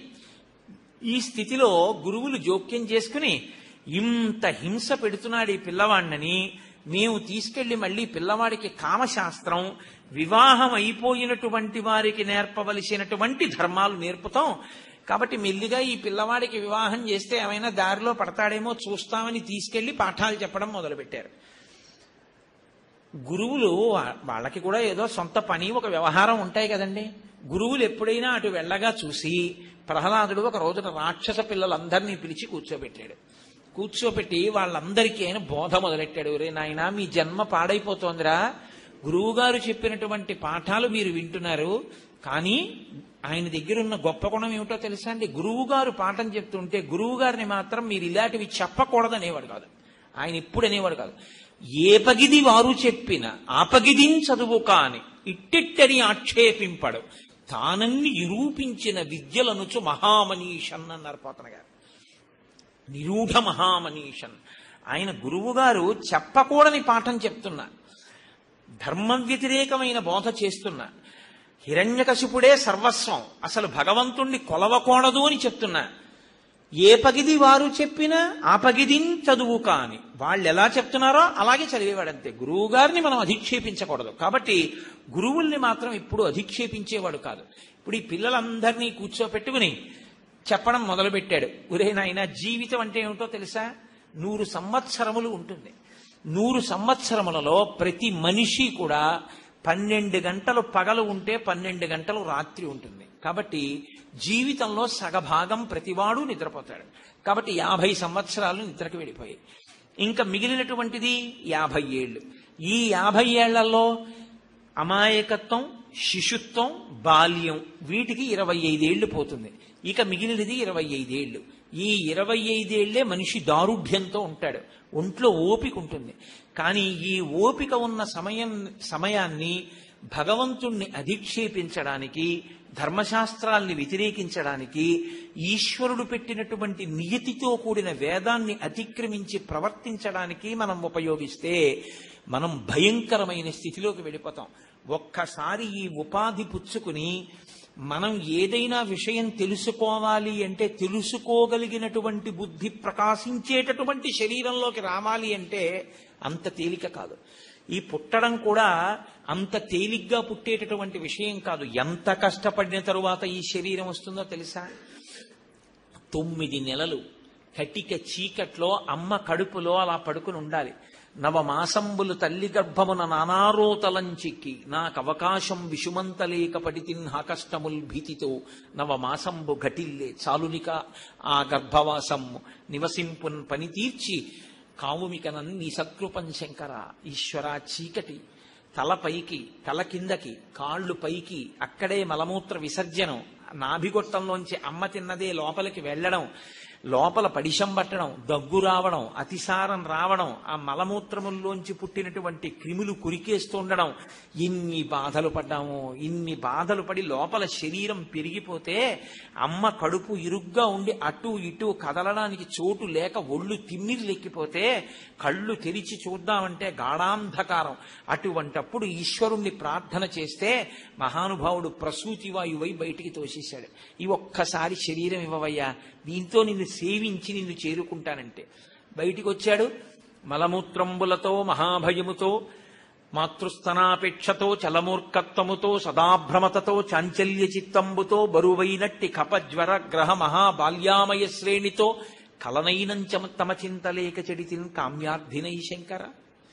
పుట్టిన తరువాత మళ్ళీ మలమూత్రంబులతో అమ్మ ఓ పక్కేసి అక్కడ పడుకోబెడుతుంది. అక్కడే మల విసర్జన చేస్తాడు, అక్కడే మూత్ర విసర్జన చేస్తాడు. ఆ మలమూత్రాల్లోనే ఆడుకుంటాడు, దాన్నే పట్టుకుంటాడు, దాన్నే నలుపుతాడు, దాన్నే నోట్లో పెట్టేసుకుంటాడు. మలమూత్రంబులతో మహాభయముతో చిన్న చప్పుడైతే ఉలిక్కి పడిపోతాడు. మాతృస్తనాపేక్షతో ఎప్పుడు అమ్మ స్తన్యాన్ని తాగుదామనేటటువంటి ధోరణిలో ఉంటాడు. చల మూర్ఖత్వముతో, మూర్ఖత్వంతో ఏదైనా ఇవ్వకపోతే చాలు ఏడుస్తాడు. సదాభ్రమతతో చాంచల్య చిత్తంబుతో బరువైనట్టి కపజ్వర గ్రహ మహాబాల్యామయ శ్రేణితో. తను పాలు ఎక్కువ ఇచ్చేసింది అమ్మ, తాగేసిన పాలు త్రేణు పోస్తే ఆ పాలు ఇలా నోటి వెంట కారి ఊయలలో పడుకున్నప్పుడు చెవిలోకి వెళ్ళాయి. చెవిలోకి వెళ్ళినటువంటి పాలధార వెంట వెళ్ళినటువంటి చీమ ఆ పాల కోసం చెవిలోకి వెళ్ళింది. వెళ్ళి చీమ చెవిలో కరిచేస్తోంది. చీమ చెవిలో కరిచిందని చెప్పుకోలేడు, ఏడుస్తుంటాడు. అమ్మ అనుకుంటుంది ఆకలేస్తోందేమోనని మళ్ళీ పాలిస్తూ ఉంటుంది. అప్పటికే కడుపు నిండిపోయింది, పాలు తాగలేడు. చెవిలో చీమ కరుస్తోందమ్మా అని చెప్పలేడు. ఈ చెయ్యి తీసి చెవి మీద వేసుకోలేడు.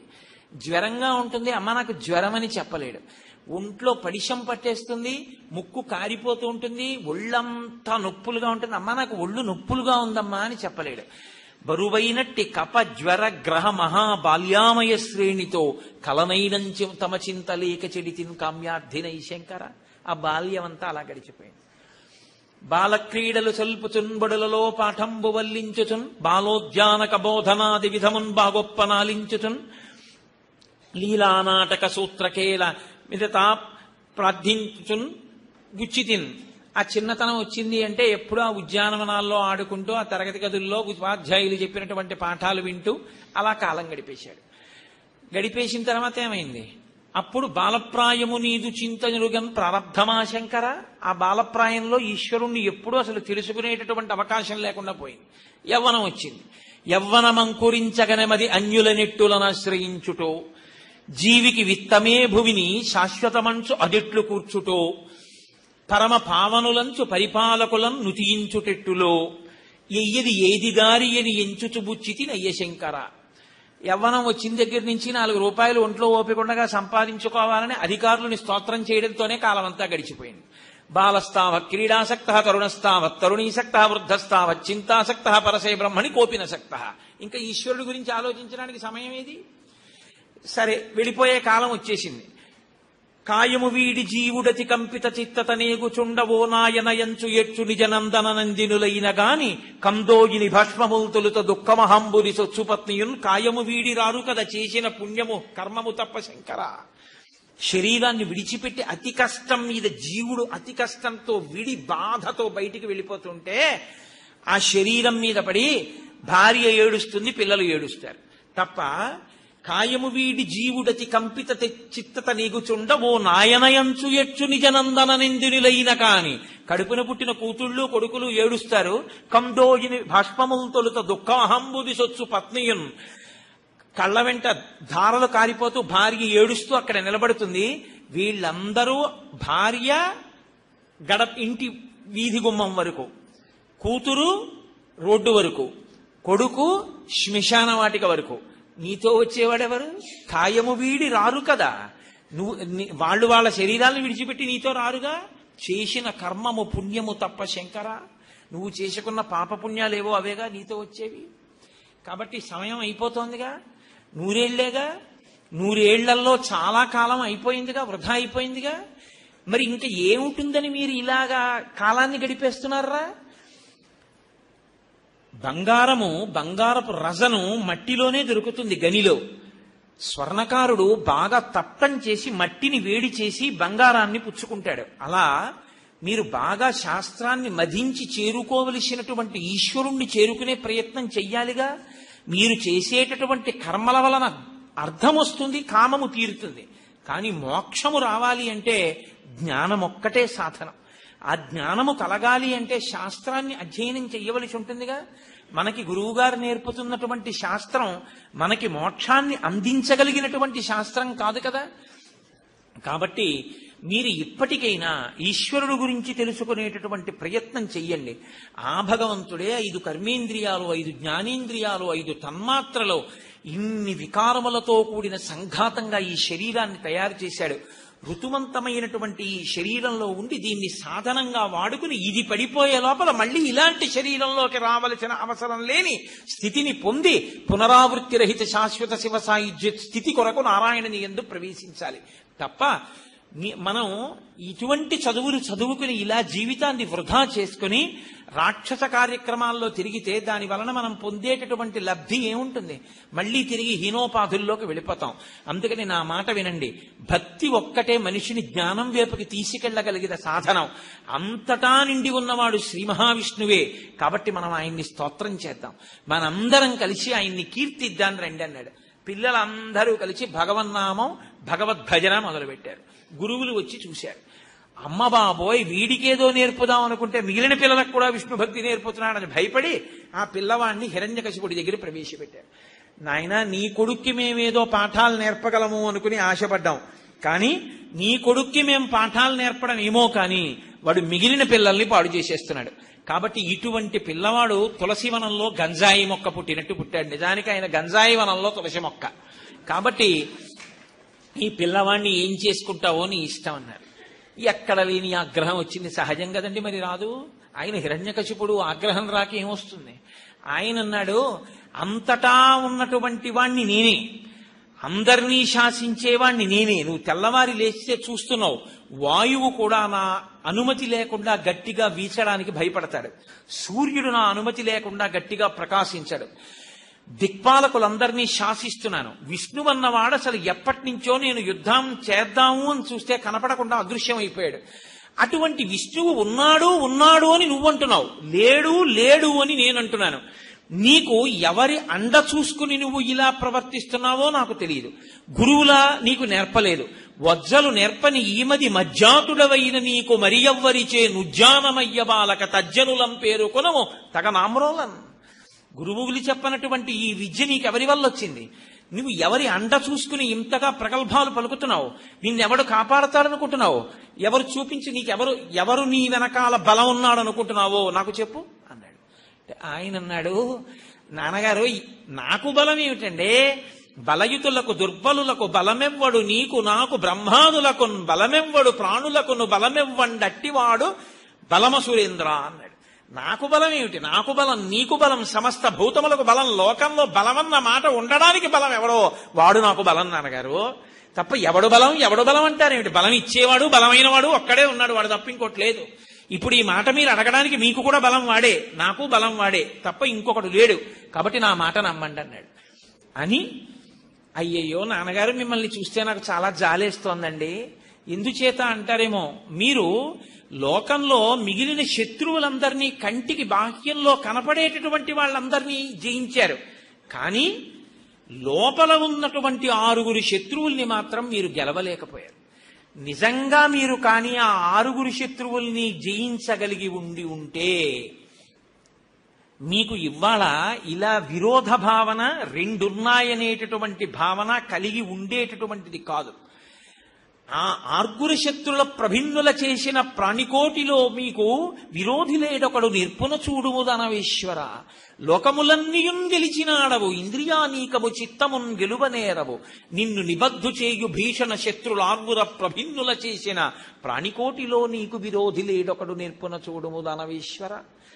లోకాలన్నీ గెలిచానంటావు, బయట ఉన్నవన్నీ గెలిచావు, నీ లోపల ఉన్న వాటిని గెలవలేకపోయావు. నీ లోపల ఉన్నారు 6 శత్రువులు, కామ క్రోధ లోభ మద మోహ మాత్సర్యములు. ఈ 6 నాన్నగారు మీరు గెలవలేకపోతున్నారు. ఈ 6 శత్రువుల్ని గెలిచారా? నీకసలు శత్రువు అన్నవాడు లోకంలో లేడు అని అర్థమవుతుంది. అందరిలో ఉన్నవాడు ఈశ్వరుడని అర్థమవుతుంది. ఆ 6 వదిలేసి మిగిలిన లోకంలో ఉన్న వాళ్ళందరినీ గెలిచానంటున్నారు. అందుకే మీకు ఇంకా 2 కింద కనపడుతోంది. అసలు మీరు ఈశ్వరుణ్ణి తెలుసుకునే ప్రయత్నంలో మిమ్మల్ని మీరు జయిస్తే, మీలో ఉన్నటువంటి అరిషడ్వర్గాల్ని జయిస్తే, 6 శత్రువుల్ని జయిస్తే అసలు మీకు శత్రువు అన్నవాడే లేడు. దీన్ని నాన్నగారు మీరు మర్చిపోయారు అన్నాడు. ఆయన వింటాడా? గురై నీకు అండ, నాకు అండ, లోకమంతటికి అండ ఒకడున్నాడని నువ్వు అంటున్నావు, లేడు అని నేనంటున్నాను. నువ్వు ఉన్నాడు అన్నవాడు ఎక్కడున్నాడు అన్నాడు. అంటే ఇప్పుడు ఆయన అన్నాడు, మళ్ళీ అదే మాట అడుగుతున్నారు.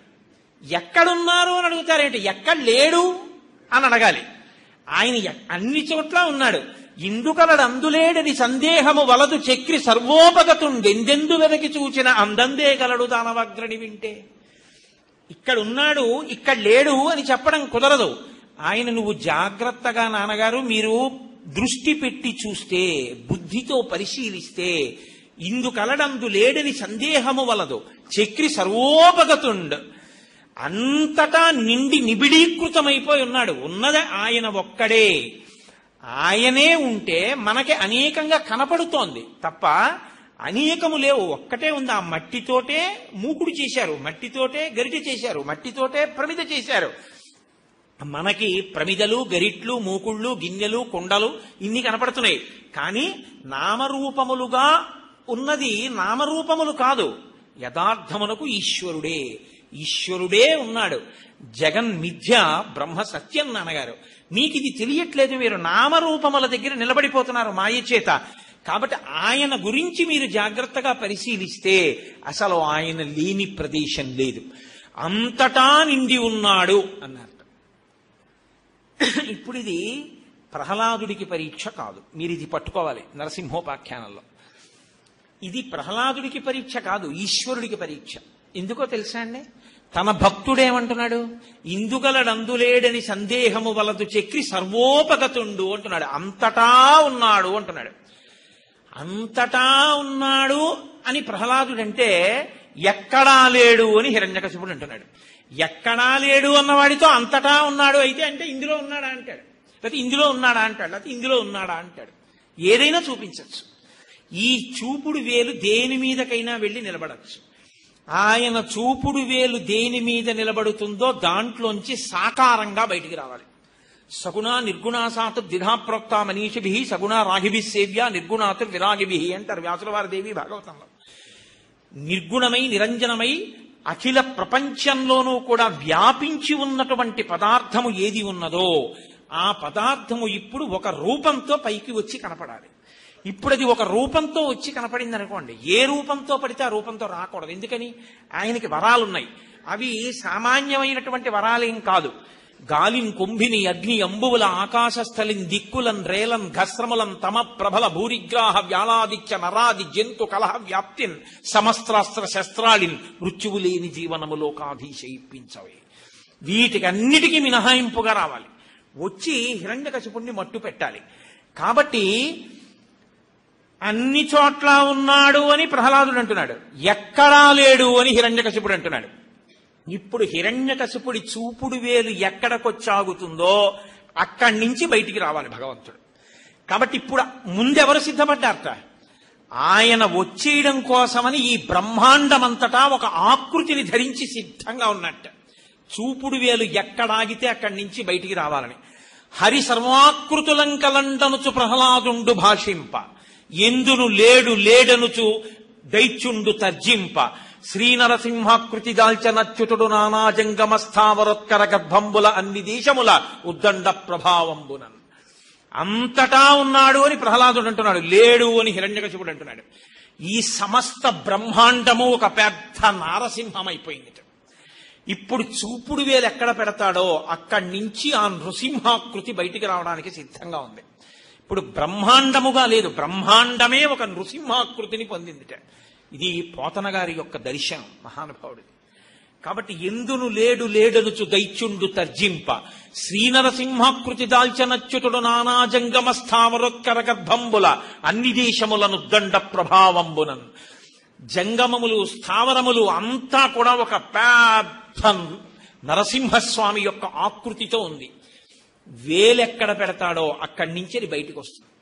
ఇప్పుడు ఆయన ఒక స్తంభాన్ని చూపించాడు హిరణ్యకశిపుడు, ఇందులో ఉన్నాడా అన్నాడు. ప్రహ్లాదుడు నవ్వి అన్నాడు, అందులో అంటావేమిటి, ఇందులోనైనా ఉన్నాడన్నాడు. అయితే బయటికి రమ్మను అని కత్తి పట్టుకుని గబగబా సింహాసనం నుంచి కిందకి దిగొచ్చి తన అరిచేతితో ఒక్కసారి ఆ స్తంభం మీద కొట్టాడు. అంతే, దిక్కులు పిక్కటిల్లేటటువంటి ఒక భయంకరమైనటువంటి ధ్వని వచ్చి ఈ భూమిని మోసేటటువంటి 8 దిగ్గజములు ఉలిక్కి పడ్డాయిట. సమాధినిష్టలో ఉన్నటువంటి బ్రహ్మగారు ఉలిక్కి పడ్డారు. దశ దిశలు వ్యాపించేటట్టుగా ఒక గొప్ప తేజస్సు అందులోంచి ప్రకాశించింది. స్తంభం బద్దలై అందులోంచి ఒక పెద్ద నారసింహం బయటికి వచ్చింది. పైకి సింహస్వరూపం, కింద మనిషి స్వరూపం. నడుము పట్టుకుంటే పిడికిటితో పట్టుకోవడానికి వీలైనంత సన్నని నడుము, దానికి పెట్టుకున్నటువంటి ఒక పెద్ద వడ్డాణం, దానికి ఉన్నటువంటి చిరుగంటలు, ఆ గంటలు మోగుతున్నాయి. కట్టుకున్నటువంటి గొప్ప పట్టుపుట్టం, కొండచర్య లాంటి విశాలమైనటువంటి వక్షస్థలం, 3 గీతలతో ఉన్నటువంటి కంబుకంఠం, శిలలు ఎలా ఉంటాయో అటువంటి గొప్ప గొప్ప గండశైలముల వంటి బుగ్గలు, కానీ నునుపుదేరి లావణ్యంతో ప్రకాశిస్తున్నాయి. విశాలమైనటువంటి పాలభాగం, దాని మీద నవరత్న ఖచ్చితమైనటువంటి కిరీటం, అనేకమైనటువంటి బాహువులు, శంఖ చక్ర గదా పద్మ తోమరము శూలము మొదలైనటువంటి ఆయుధాలు పట్టుకుని ఉన్నాడు. మహానుభావుడు భుజకీర్తులు పెట్టుకున్నాడు, కేయూరములు పెట్టుకున్నాడు, కంకణములు పెట్టుకున్నాడు, పాదములకు పెట్టుకున్నటువంటి అందెలు గొప్ప ధ్వని చేస్తున్నాయి, చేతిలో గద పట్టుకున్నాడు, పైన పెద్ద జూలు, సింహం యొక్క ముఖం, ఇలా నోరు తెరిచి చూస్తే నాలుక బయటికి పెద్ద త్రాచుపాం వేలాడినట్టు వేట్లాడుతోంది. ఆ కోరల యొక్క కాంతుల చేత దిక్కులు తెలియట్లేదు. ఆయన జూలు ఇలా విదిలిస్తే ఆ జూలు కొట్టుకుని పైన ఆకాశంలో వెడుతున్నటువంటి దేవతల యొక్క విమానాలు గతులు తప్పుతున్నాయి. ఆయన నాసికారంధ్రముల వంక చూస్తే మందర పర్వతము యొక్క గుహలా అన్నట్టుగా ఉన్నాయి. ఆ నోరు తెరిచి చూసినప్పుడు ఆ దంష్ట్రలు, ఆ దంతములు, ఆ నాలుక పెద్ద పర్వత గుహలా ఉంది. అటువంటి శరీరంతో పైకొచ్చి హిరణ్యకశిపుడితో యుద్ధం చేస్తున్నాడు. ఇంతమందిలో పరువు పోతుందని ఆయనతో యుద్ధం మొదలుపెట్టాడు. గదతో ప్రహారం చేశాడు. ఆయన ఉగ్ర నరసింహం అయ్యారు. ఎక్కడ లేని కోపం వచ్చింది. వచ్చి పిడికిటితో పట్టుకున్నారు, ఆ పంజాతో పట్టుకున్నారు. పట్టుకుని సింహం ఏనుగుని ఈడ్చినట్టుగా ఈడ్చి తీసుకెళ్లారు. గాలిన్ కుంభిని, అగ్ని అంబువుల, ఆకాశస్థలిన్ దిక్కులన్, రేలన్ ఘస్రములన్, తమప్రభల, భూరిగ్రాహ వ్యాళాదిత్య, నరాది జంతు కలహవ్యాప్తిన్, సమస్త్రాస్త్ర శస్త్రాళిన్. ఇది కదా ఆయన వరాలు. ఆకాశంలో చచ్చిపోకూడదు, నేల మీద చచ్చిపోకూడదు, పగలు చచ్చిపోకూడదు, రాత్రి చచ్చిపోకూడదు, ప్రాణం ఉన్న దాంతో చచ్చిపోకూడదు, ప్రాణం లేని దాంతో చచ్చిపోకూడదు, మనిషి చేతిలో చచ్చిపోకూడదు, మృగం చేతిలో చచ్చిపోకూడదు. పగలు కాదు, రాత్రి కాదు, అసుర సంధ్య వేళ, చతుర్దశి తిథి ఉండగా ఇవాళ అసుర సంధ్య వేళలో ఆవిర్భవించింది నరసింహావతారం. అసుర సంధ్య వేళ ఇంట్లో కాదు, బయట కాదు, గడప మీద, ఆకాశంలో కాదు, భూమి మీద కాదు, తన తొడల మీద. ప్రాణం ఉన్నవి కావు, ప్రాణం లేనివి కావు, కొడవళ్ల లాంటి పెద్ద పెద్ద మిలితిరిగినటువంటి గోళ్లు. మనిషి కాదు, మృగం కాదు, సింహం. కింద కాదు, పైన కాదు, తొడల మీద పెట్టుకున్నారు. పెట్టుకుని తీసుకొచ్చి పడుకోబెడితే ఆయన నోరు విప్పి పెద్ద గర్జన చేసి వాడి వంక ఇలా చూస్తే ఆయన దంష్ట్రల యొక్క కాంతులు చూసి కళ్ళు అదిరిపోయేట హిరణ్యకశిపుడికి. కళ్ళు కనపడ్డం మానేసి ఆ తొడల మీద పడుకోబెట్టుకుంటే నిస్తేజుడైపోయాడు ఆయన యొక్క రౌద్రస్వరూపాన్ని చూసి. ఆ నోరు తెరిచి కొడవళ్ల లాంటి తన గోళ్లు వాడి పొట్టలో దింపి ఆ పొట్ట చీల్చి ఆ ప్రేగులు తీసి మెళ్ళో వేసుకుని ఆ ప్రేగులు ఆ లోపల ఉండేటటువంటి కండరములన్నింటినీ తన దంష్ట్రల మధ్య పెట్టి కొరికేశారు. కొరికేసి ఆ నెత్తురంతా మీద పోసేసుకుని ఆ జూలంతా నెత్తుటితో తడిసిపోయి ఒళ్లంతా నెత్తుటితో తడిసిపోతే ఆ చేతులలో ఉన్న ఆయుధాలతో కొన్ని వేల మంది రాక్షసుల్ని సంహరించి భయంకరమైన స్వరూపంతో ఆ నెత్తుటితో కూడిన నోటితో ప్రళయకాలంలో రుద్రుడు ఎలా ఉంటాడో అటువంటి స్వరూపంతో మహానుభావుడు లేచి పెద్ద పెద్ద అడుగులు వేస్తూ పెటిల్లు పెటిల్లు మన ధ్వనిలొస్తుండగా సింహాసనంలో కూర్చుని చూస్తే బ్రహ్మాది దేవతలు కూడా వణికిపోయి లేచి నిలబడ్డారు. ఎన్నడూ చూడలేదు ఇటువంటి స్వరూపాన్ని. ఏమి ఉగ్రనారసింహం. చతుర్ముఖ బ్రహ్మగారు స్తోత్రం చేశారు, రుద్రుడు చేశాడు, యక్ష గంధర్వ కిన్నెర కింపురుష సిద్ధ సాధ్య పితృదేవతలు స్తోత్రం చేశారు. ఆ ఆగ్రహం చల్లారలేదు, ఊగిపోతున్నారు కోపంతో. అటువంటి సమయంలో లక్ష్మీదేవిని పిలిచి, అమ్మా నువ్వు వెళ్ళి ఆయన్ని అనునయించమ్మా అన్నారు. నిత్యానపాయని అని బిరుదు కలిగినటువంటి లక్ష్మీదేవి నరసింహావతారంలో భయపడిపోయింది. పూర్ణచంద్రబింబం లాంటి మొహం తెలుసు, కానీ ఇంత ప్రళయకాల రుద్రుల్లా ఉండేటటువంటి ముఖంతో నేను నా భర్తను ఎన్నడూ చూడలేదు, నేను సమీపించలేనంది. అప్పుడు ప్రహ్లాదుణ్ణి పిలిచన్నారు. ఆ స్వరూపాన్ని ఎవరు తట్టుకోలేకపోతున్నారు, ఉగ్ర నరసింహం కింద ఉన్నారు. స్వామిని ప్రశాంత చిత్తుణ్ణి చేయమన్నారు. అంటే అప్పుడు చిన్న పిల్లవాడు ప్రహ్లాదుడు గబగబా దగ్గరికి వెళ్ళాడు. ఆ దగ్గరికి వెళ్ళేటప్పటికీ ఆ భక్తుణ్ణి చూసినటువంటి స్వామి ప్రశాంత చిత్తులై పరమ సంతోషంతో ఒక్కసారి తలమించి చెయ్యి పెట్టి వీపు వరకు నిమిరారు. ఆయన హస్తస్పర్శ తగలగానే ప్రహ్లాదుడికి బ్రహ్మజ్ఞానం ఆవిర్భవించింది. బ్రహ్మజ్ఞానం కలిగి ఆయన అన్నాడు, మహానుభావ, నా జన్మ ఎటువంటిది?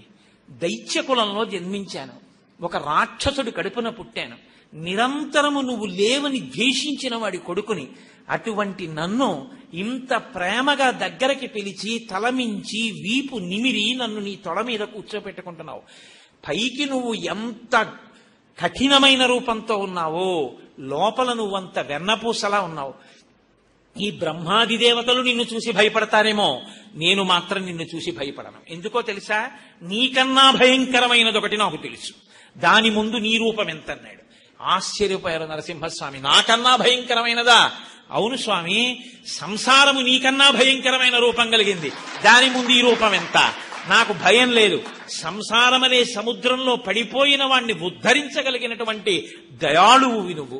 నిన్ను స్తోత్రం చేసిన వాళ్ళని, నీ యందు భక్తి కలిగినటువంటి వాళ్ళని నిరంతరం కాపాడేటటువంటి స్వభావం ఉన్నవాడివి.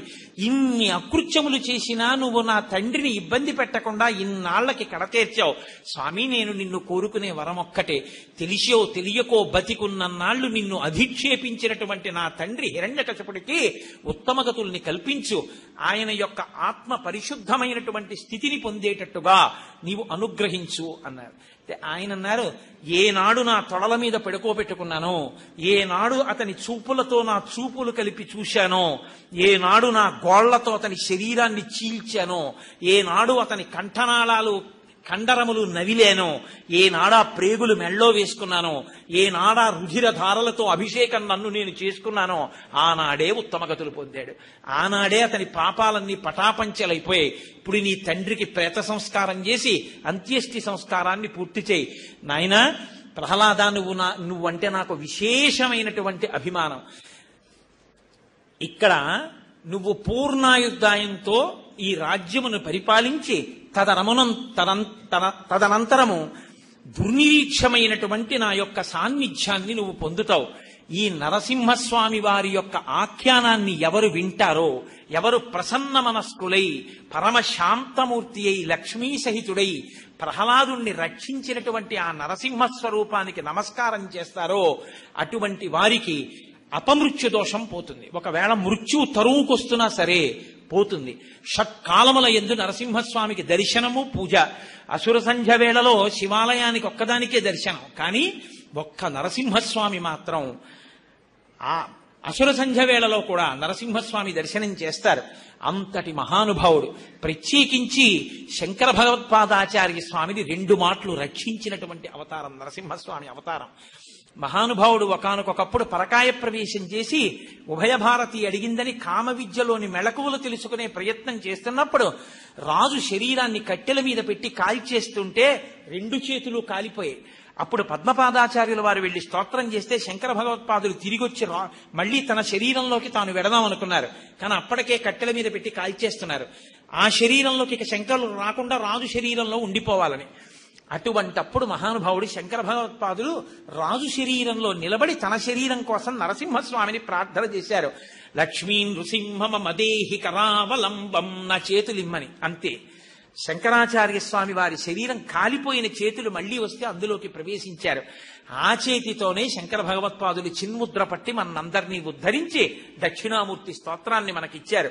అదే శంకర భగవత్పాదులు శ్రీశైల పర్వత సానువుల మీద కూర్చునుండగా ఒక కాపాలికుడు, అయ్యా నీ శిరస్సు కావాలని అడిగాడు.